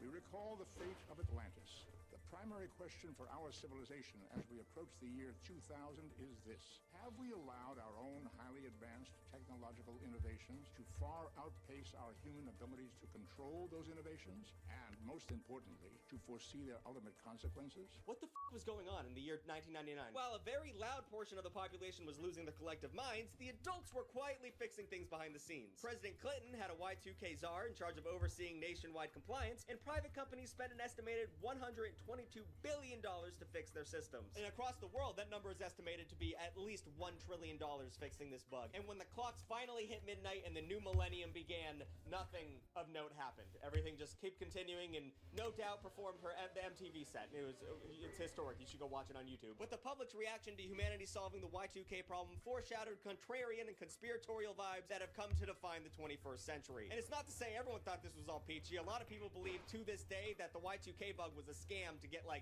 you know, a lot of money to pretend to fix shit. But honestly, if programmers weren't smart enough to see that their shortcuts were going to cause a huge issue in a couple of years, I don't think they were smart enough to scam everyone later on down the line. You know what I'm saying? But there were signs that Y2K could have been much worse. So most of the issues were fixed. There were still some huge issues in nuclear power plants, like in Japan and Tennessee. Didn't think those two areas would ever be in the same sentence. But perhaps the worst result overall of the Y2K issue came from a video rental store in Colonie, New York. They charged a customer $91,250 fine for a technically 100-year-old rental that they never brought back when it was overdue. And that person was like, "You dip.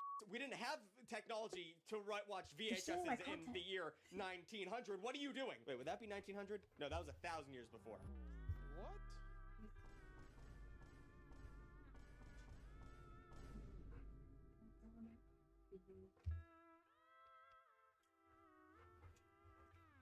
I'm a dipshit. Chris, do not leave that in. Anyway, let's talk about 9/11. Let's move on. Well, the Y2K problem ushered in a new millennium. For Americans, the aughts, or Y2K, or 2000, whatever the fuck, really started on September 11th, 2001. It's crazy to think about now, but the world of 9/11 existed before the technological advancements we take for granted today. Because this was pre-social media and pre-smartphone. This terrorist attack unfolded live on morning talk show TV, which is just, it's like a horror movie. It's like Cloverfield. All the confusion and anticipation just underscored and heightened an already horrific event. People had front row seats to watch the towers get hit by planes and eventually fall down into rubble. It felt surreal. Like it was like watching a disaster movie, but it was happening that morning. I make 9/11 jokes. I'll do that. But like, if you watch the clips of that it really makes you feel sick. It is a terrible day. But of course we know this story, but the reason I bring it up is to give context for how sad, confused, and angry we were at the time. 9/11 is often viewed through the lens of the war on terror, but if you start from the beginning, I think it's easier to see how we were so irrationally angry and ended up doing stupid things. And I'm gonna tell you every stupid thing that we did because of 9/11, but I just wanna tell you a quick story about 9/11 really quick. So my dad was a trainer at the time, training business people, and one of his trainees was at the Twin Towers that day. The story goes is that they couldn't get a hold of her because no one had cell phones, so she was, you know, just like lost for 2 days, and a lot of people were back then. During 9/11, people just kind of disappeared because they found, you know, refuge in other people's houses. But the story goes is that they told everyone to go to the south or whatever, the bottom of Manhattan, so they could take ferries over to New Jersey, and she found a cop, and she was like, "Hey, like, where do I go?" And he's like, go that way, you'll be safe. By the way, the Red Sox, because she was wearing a Red Sox hat. In the darkest moment of New York City, a New York cop told a Bostonian wearing a Red Sox hat to go herself. And I think that's what America is all about. I think that's beautiful. I just wanted to tell that story. I never had a chance to until now. Anyway, stupid things that we did after 9/11. Number one, calling French fries freedom fries for a little bit. I don't know what the French had to do with 9/11. I don't know why we were angry at them. In early 2003, Americans were gearing up to invade Iraq, and French refused to support the military operation. Oh, okay, that's what the French did. They were being smart. Neil Rowland, owner of the Cubby's restaurant in North Carolina, decided the patriotic thing to do would be conceptually boycott France by selling freedom fries. This caught the eye of Congressman Bob Ney, who just so happened to be the chairman of the House Administration Committee, which meant that he was in charge of overseeing operations at the Capitol. Ney ordered that all the words French be taken away from the menu at the Capitol and be replaced with the word freedom. Now, even at the time, a lot of congressmen saw this as silly and a bit performative, but that didn't stop Congressman Ney, and a week before the U.S. invaded Iraq, all House office buildings were serving freedom fries. Predictably, the French didn't really give a shit at all. Why would they give a fuck about anything I just said? And when asked for a comment, the French embassy spokeswoman said, "We are working these days on very, very serious issues of war, peace, life, or death. We are not working on potatoes." And she was right to say that. I mean, Jesus Christ. And also, I don't want to point out the obvious, but French fries aren't French. They're Belgian, so that's an issue right out the gate. And if this is how we're deciding we're showing our patriotism by getting rid of the word French in front of other words, which I'm all for, I hate the French, how about we show a little goddamn consistency? We got French horns, French braids, French press, French inhale, French kiss, French tickler. What is that last one? What Why is that on this list? But at least they didn't outright ban French fries, which is what radio stations did to many songs in the immediate aftermath of 9/11. Clear Channel Communications, now known as iHeartMedia, sent out a list of 164 songs it didn't want played on the radio stations. A lot of these made sense. Some of these songs have a completely different meaning when you listen to them in the mentality of someone who just witnessed 2 buildings fall in the middle of Manhattan. Some of them, like Only the Good Die Young by Billy Joel, that would be an issue. Dust in the Wind, that's also an issue. I'm on Fire, big bad move. And REM's It's the End of the World as We Know It. You know, I get why they were trying to walk away from these things. However, the Bangles song Walk Like an Egyptian was on the list, and that was a little confusing. I don't know what that has to do with the Twin Towers. But the biggest revelation on the list is the fact that they banned every single Rage Against the Machine song. Like, they didn't just single out Killing in the Name or Sleep Now in the Fire. They outright banned every single Rage Against the Machine song from playing on any radio station. Which, considering the whole Rage Against the Machine vibe is anti-establishment, really, they should get a Lifetime Achievement Award for what they've been going for, because this is exactly what they should be doing. In the wake of these songs being banned, there was a void in music that was easily filled by a new strain of hyper-patriotic country music. Songs like Where the Stars and Stripes and the Eagles Fly, Only in America, This Ain't No Rag, It's a Flag, and America Will Always Stand dominated the country airwaves. This was the worst time to be a country music hater in America, I would say. But the most memorable of all these, let's be honest, pandering songs was Toby Keith's Courtesy of the Red, White, and Blue. According to Toby Keith, he wrote the lyrics on the back of a fantasy football sheet in 20-minute burst of inspiration. He might not have won the Fantasy Football League that year, but he certainly won America's hearts over and over again. Now, all of these songs, like I said, are absolutely pandering and kind of cashing in on the fear and anger that people were feeling at the time, and using ultra-patriotic lyrics to, you know, really stoke the flames of, you know, hating brown people, pretty much. And I think there's good argument to be made that these songs galvanized a generation of ultra-conservatives. I'm talking about the aggressive kind who wear Second Amendment shirts on Disneyland vacations and have American flag Punisher decals on their truck, despite the fact that that is the opposite of what the Punisher's all about. Read a comic book, you f***ing dork. Okay, I swear I'm almost done talking about 9/11, but I have to mention the domino effect real quick. Because of 9/11, a lot of things happened, and one of those things that happened is Gerard Way, and I want to discuss that real quick. Gerard Way, a young Cartoon Network employee, witnessed 9/11 firsthand and decided to quit his job and start a band. That band was My Chemical Romance. So, immediately, giant generational shift in what we're about to see here. My Chemical Romance inspired Stephanie Meyer to write a Twilight series, in particular the character of Jacob. It was dark and gritty, and that inspired her to make Twilight one of the best-selling books of all the 2000s. Then, a Twilight fanfiction became a BDSM bestseller, 50 Shades of Grey. Then, 50 Shades star Dakota Johnson became famous and invites Ellen to her birthday party. Ellen doesn't attend but calls out Johnson on Ellen DeGeneres' show for not inviting her. Johnson claps back, goes viral, and basically creates a spiral of online hate that, coupled with rumors of toxic workplace, buries Ellen's career. Meanwhile, Twilight star Robert Pattinson becomes famous and is cast by Christopher Nolan in the movie Tenet. And at the rap party, Robert Pattinson gave Nolan the book about Oppenheimer. Nolan ends up using that book as inspiration for his hit movie Oppenheimer, which at the same time coincidentally released at the same time as Barbie, making Barbieheimer. So Barbieheimer is because of 9/11. I just spit. Moving on. So now let's just talk about the fun shit about the 2000s. And the 2000s were a vibe that is hard to put into words, but a good way to depict the vibe would be the movies that came out during this time frame. Maybe the terrorists made music suck for a little bit, but don't worry, Y2K movies were wild as f***. So up first, let's talk about the American Pie franchise. If you're not familiar with the films, oh boy, they are not patriotic as they sound. Remember when I said the 2000s were about cranking shit up and seeing what you could get away with? Well, the American Pie franchise was about pretty much teen sex comedies. It was all about teens having sex. But in the first one, the majority of the plot surrounded a kid having penetrative sex with a hot apple pie.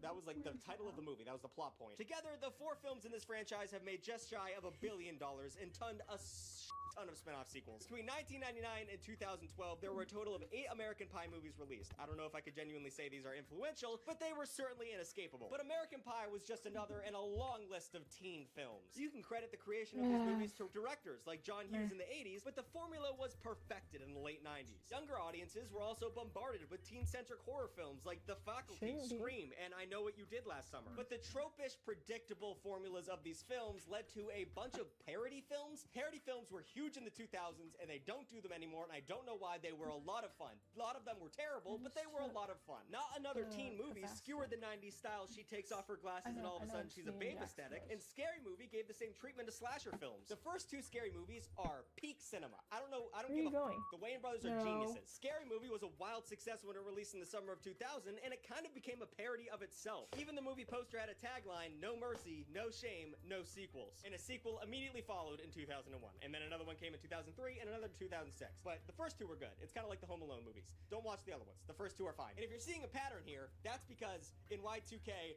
sequels were all the rage. You had to make a sequel of a movie if it did well. There was the Spider-Man trilogy, the 5 Final Destination movies, 4 Shreks, Pirates of the Caribbean, Harry Potter, and the Fast and Furious franchise, which started in the 2000s, and I think it's still going. The sequel trend hit so hard that it even pulled old films back into the theaters with Terminator, Star Wars, Indiana Jones, and Die Hard all dusted off to make studios millions. And people were getting sick of it because it seemed like Hollywood was just spinning its wheels, regurgitating whatever seemed a little bit popular at the time. But there were some really good original movies during this era too. For instance, White Chicks. I do like the Wayans brothers, I'm not gonna hide that. This 2004 movie was about 2 black FBI agents that had to dress up as white chicks to escort some heiress, I don't know. I don't know anything about the plot, I just know the movie's fucking hilarious. All you really need to know about the movie is that the Wayans brothers, fresh off their success in Scary Movie, wrote and starred in a film that required them to wear whiteface. So movies were unhinged at the time, but it was nothing like the race to the bottom that Y2K TV was going for. If you were watching Comedy Central late at night in the 2000s, you definitely saw some infomercials for Girls Gone Wild. These DVDs were marketed as a compilation of girls lifting up their tops at spring break for titillating voyeuristic home video. But in reality, they actually featured hardcore and Chris, I don't know if you have to bleep that or not. Please look up the rules. The series started in 1997 and in just 2 years had made $20 million. It was wildly successful and even spawned a Guys Gone Wild spinoff. It's hard to express just how mainstream Girls Gone Wild had become. Everyone knew that it had shady aspects to it, but it still was like cool in a weird way. The founder hung out with celebrities like the Kardashians and Ashton Kutcher. But no surprises here. The methods to tape these girls during Girls Gone Wild were unethical and at sometimes fully illegal. And some of the tapes were found to have underage girls. That's a huge crime, distributing that to millions of people. Because of some inept work by law enforcement, the creator of Girls Gone Wild avoided jail time, and the only real reason the franchise failed was the rise in internet. But celebrities rubbing shoulders with pornographers and wearing their merch just shows how edgy the mainstream was in Y2K. It was an era defined by clubbing, and the young celebrities of the time were going way too fucking hard, which fed into our obsession with celebrity gossip. We're talking about TMZ right now. TMZ started in the traditional tabloid fashion in 2005, but by 2007 was running a successfully syndicated TV show. The main goal of TMZ's TV show was basically chasing down drunk actresses when they left the club. It was bad. It wasn't good. I never liked this show. I didn't understand it at all. This type of media coverage definitely contributed to the mental health and substance abuse issues that stars like Britney Spears, Lindsay Lohan, and Kesha would go through. Everyone gets all shitty when, like, you know, Lindsay Lohan went through a huge drug issue and she fell off and all that shit. But, like, can you blame her? She was being harassed every day and she was just trying to have a little fun.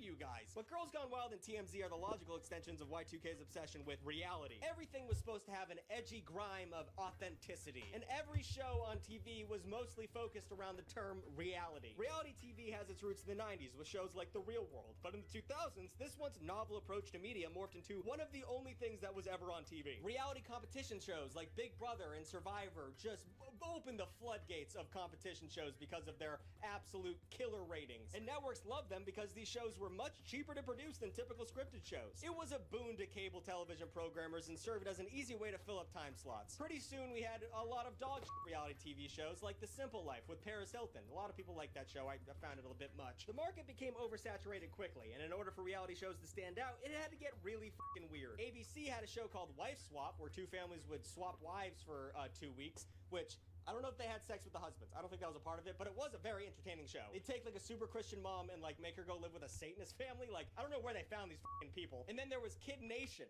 which was pretty much a social experiment where they got a bunch of kids and just like made them run a town. And when I say kids, I mean like 12 years old maximum. I think a kid died. It wasn't good. It was canceled after 1 season because of child labor laws and a little snafu where a kid drank bleach on set. I don't know if that kid died, but that's what I was talking about. Not to be outdone, Fox had a show called The Swan, where each episode 2 quote-unquote ugly women would undergo loads of plastic surgery and then compete in a beauty contest to declare a winner. And if that is one of the most, that's like a Black Mirror episode. That is so f***ed up. And then there's one of my personal favorites, which is, of course, Fear Factor. Fear Factor, if you have any questions about what the 2000s was all about, that is it. It is Fear Factor. With Joe Rogan hosting, which this is all he was known for at the time, this show made people do continuous I know you and gotta be scaling cold down disgusting there. acts to Come win on. money. Some of the craziest Fear Factor challenges include, but are not limited to, sucking the milk out of a goat's udder with your mouth and then spitting the milk into a jar to drink. I'm gonna puke. I really can't do this segment. Sitting in a tub full of cow intestines while chewing on guts until the fluid inside was released and then drinking it.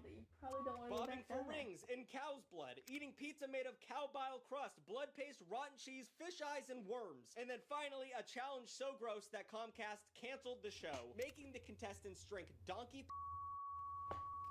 Who let it get that far? So I'm gonna say it overall, reality TV went too far and eventually, most of the time, sucked pretty big donkey balls, except for Survivor. That show is still fun. It was the release of the pent-up rage boner of shocking TV, sex scandals, and celebrity deaths of the 90s. It felt like everything that came next had to be explosive. That meant that the innocent rap rock collaborations of Rum DMC and Aerosmith had become the rage bait of Limp Bizkit. Traditional activities usually enjoyed by children, like riding bikes in the woods, was transformed into adults breaking their necks doing the X Games. Even an obsession with pro wrestling, a seemingly innocent world of imagination in the 80s, led kids to create the death-defying world of amateur backyard wrestling. Even joking around with friends had been escalated into jackass and punked-level pranks. This era saw the beginning of the widespread use of the internet, but it predated social media, so the search for validation wasn't as easy as a few likes. This meant that even though you were able to meet strangers who had the exact same malfunctions as you still had to go above and beyond to signal to your people that you were one of them. Looking back, you can't help wonder that turning up the heat this high on culture made it so our current society is so unbelievably cooked. And I should have talked more about Jackass in this video. Maybe I'll make a whole video just talking about the backstory of Jackass, because like Big Brother magazine and all that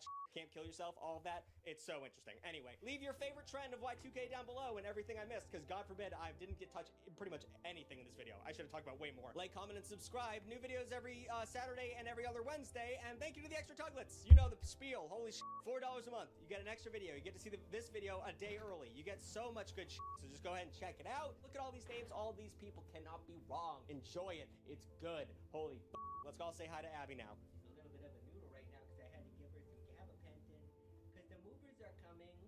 Because the movers are coming and she gets anxious. Don't bite. Don't bite. Don't bite my face. Okay, down you go. Down you go. Hello, children. Welcome to the fantabulous world of Extra Tug, full of educational and children-friendly content. That's definitely what this is, so come on in. It's only $4 a month, and it's a lot of fun perks. Chris, why would you put that on the screen? You're ruining it. You're ruining it for everybody. It's hard to explain to somebody who wasn't raised in the early 2000s that how important Jackass was to the culture. I remember when this came out, I thought to myself, man, like, we are forever past the moment of, like, being afraid to do things on TV or being afraid to be, like, not Christian. I don't know how to explain it. Like, I look back at, like, the 1950s where they were sock hopping, like, those images of them at dances, and I thought, that's over. That's never gonna happen.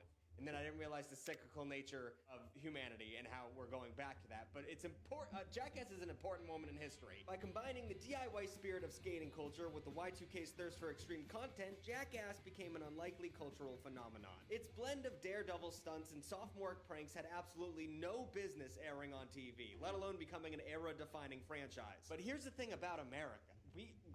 We're nasty. We like being gross a little bit. We like it raw. We've liked it raw since 1994 when Toy Story came out. I might have gotten that year wrong. Jackass delivered that rawness with a heavy dose of danger, charisma, and morbid curiosity. Just listen to these batshit insane episode descriptions pulled from a family-friendly streaming service, Paramount Plus. Season 4, Episode 5.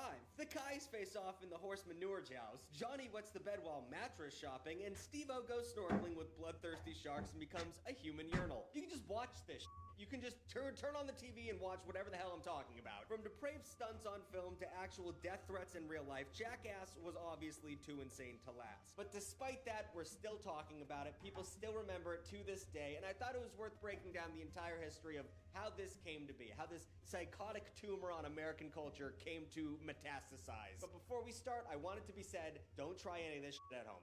There's a reason why they put the skull and crossbones in front of it, and Even as a kid, I realized this was not good because I wanted to try every single one of the stunts on the TV. There's a reason people protested these movies. But regardless, by the late 90s, skate magazines and videos had created their own ecosystem. Now I want to preface, I'm not a skater. I had little skate punk friends. I never learned how to do it because it was hard and I'm lazy, but I'm a big fan of skate culture. I believe that the term for that is poser. I'm a pretty big poser, but I love the vibe. And for a lot of kids in the 90s, the only exposure you would have to skateboarding was the skate tapes. Watching a skate tape at someone else's house was like a precursor to watching a fucked up video on the internet on your family computer with all your friends. Like watching some beheading videos, that was skate tapes in the 90s. For a lot of kids, the videos weren't about skating at all. It was more about the vibes of the tapes, which always had a cool soundtrack, skits, and a punkish anti-authoritarian feel. Skating and hating the cops go hand in hand because cops don't want you to skate on the streets. And what, you, I'm gonna skate, and that was just the vibe of it. And because of this attitude, skate magazines also used the same vibe in their print. Photography was also incredible. It had to be in order to capture the dynamic, fast-paced action of skateboarding. In between the photo essays of skate trips and mind-blowing tricks, there would also be articles about culture that shared the same edgy, irreverent attitude. But even in the world of skate magazines, the magazine Big Brother was an anomaly. Do you guys know about Big Brother magazine? I've been trying to buy Big Brother authentic vintage merch, and you just can't buy it because they must have burned all of this shit. Big Brother magazine was known for its taboo, boundary-pushing content. One of their earliest articles gave step-by-step instructions on how to string up a rope and end it. I'm trying to find a good way. Unalive yourself. Like it was a joke, and they thought it was really funny to be that edgy. It's not that funny nowadays, but like that was big humor in the 90s. Now let's jump cut to Johnny Knoxville, who was in LA at the same time as Big Brother magazine is kicking off. Johnny Knoxville was trying to be an actor, and it was not working out for him, and he literally needed money. So how are you gonna do that? Well, he had a great idea to write an article about self-defense equipment, and he thought a great way to write this article would be to test every piece of self-defense equipment. And he did this by pepper spraying himself, tasing himself, and shooting himself in the chest while wearing a bulletproof vest. And who's gonna publish that besides Big Brother? But according to Knoxville, everyone seemed to like the idea, but he couldn't get any of them to pay in advance for the equipment. So I understand why this was a hard sell, because he was like, I'm gonna write this article for you, but first you have to pay for my pepper spray and bulletproof vest. And also you need to let me buy a 38 caliber pistol, and I'm gonna shoot myself with that. So whenever you guys are ready, just send me the check. But of course, Big Brother was willing to do it, and they wanted a video to go along with the article. When editor and now famous person Jeff Tremaine saw the footage, he had his big idea moment. He enlisted the help of his friends and also director Spike Jonze. That's where Spike Jonze came from, by the way. He was editing and directing skate tapes. He made Where the Wild Things Are. What the But he got all of his friends and Spike Jonze to make a demo reel to shop around to TV networks. And a big component of the demo reel he shopped around was Bam Margera. You guys know Bam Margera? I would love to have him. I wanted to get him for an interview to do this. I actually tried. Didn't work out. I don't know how to contact him. But Margera had already appeared in Big Brother magazines as a professional skater, mostly because he started so young and it was very interesting. He was very risky as a child. That's Bam Margera. But he also had already made several videos that incorporated stunts and tricks with his CKY crew. CKY standing for Camp Blank Yourself. You can fill in I can't say it on YouTube, but that was the name of his posse of bandits. Just like how Alexander Graham Bell and Alicia Gray filed patents for the telephone on the same day, Margera and Knoxville had both independently stumbled upon a $1 million idea. Essentially, making a skate video with absolutely zero skating in it. Both MTV and Comedy Central wanted rights to the show, and also SNL was interested in them doing stunts between the skits on the show. SNL almost had Jackass. Eventually, MTV won by offering more creative control, and in 2000, the first episode of Jackass aired. And nothing was ever the same, and a lot of people got hurt. It wasn't just an immediate success. Jackass was a cultural force. Just 4 months after Jackass debuted, Knoxville was on the cover of Rolling Stone. Could you imagine? I genuinely, there's no TV show that's out right now where you will be on it for 4 months and then get the cover of the Rolling Stone magazine. That's just not possible nowadays. Just looking at the names of the stunts that were performed on this show is a laundry list of insanity, and I'm going to rattle these off for you, and you can go look them up in your spare time. Human barbecue, sexercise bike, butt stapling, toilet ride, bear wrestling, beard of leeches, prostitute boat race, spermathon. I just don't know, I don't know what switch flipped where you couldn't, kiss a black girl on TV and then you could have a spermathon in the same 50-year span. I don't know how things switched that fast. Now, while Jackass was a hit, of course, course, it wasn't without controversy. Copycat viewers, aka kids who wanted to do whatever Johnny Knoxville did, were getting hurt at alarming rates, and politicians obviously started calling for the show to be banned. Even though MTV had promised creative control in the beginning, they were slowly giving more and more notes to the crew, obviously. And after just 3 years on air, the Jackass crew said, you know what, I feel like we don't need you guys anymore, and they left TV to go to the big screen, because you can eat poop on the big screen, I guess. It doesn't matter anymore. And I don't know if it was a question whether or not the Jackass movie was going to make money, but with a budget of $5 million, they raked in $80 million worldwide. And now, over 5 movies in, the Jackass franchise has made over $500 million. It also resulted in a pretty decent video game. And I mean, like, everything after, like, Tony Hawk Pro Skater 1 was pretty much a Jackass video game. But while the jaw-dropping, eye-catching stunts of Jackass brought in an audience, it was the personalities of the cast members that gave the show its staying power. Unlike other popular reality TV personalities of the era, like Joe Rogan on Fear Factor or Simon Cowell of American Idol, Johnny Knoxville and his crew were not camera ready, so to speak. They were not flashy. These were legitimately just filthy skaters who happened to be in the right place at the right time. Instead of asking that they polish and refine their act, the show actually leaned into their dog shit appeal. And all that was asked of them is that they were legitimately willing to die every time they filmed. And I don't think that's too much to ask, and they gladly did, and in the process created one of the most memorable casts of Outcasts ever assembled for TV. So let's just go, I want to go through, because people, like, you know, Bam Margera and Johnny Knoxville and Ryan Dunn, let's go through the actual cast and just break down where these people came from and how insane their lives were. Of course, Johnny Knoxville was one of the few cast members who didn't have a background in skateboarding or snowboarding. Instead, like I said, he moved from LA from his native Kentucky to be an actor. He landed a few commercials and was even Keanu Reeves' stand-in in the film Bram Stoker's Dracula, but he wasn't getting enough roles to pay the bills, so he started writing articles. But I will say, he is a handsome fellow.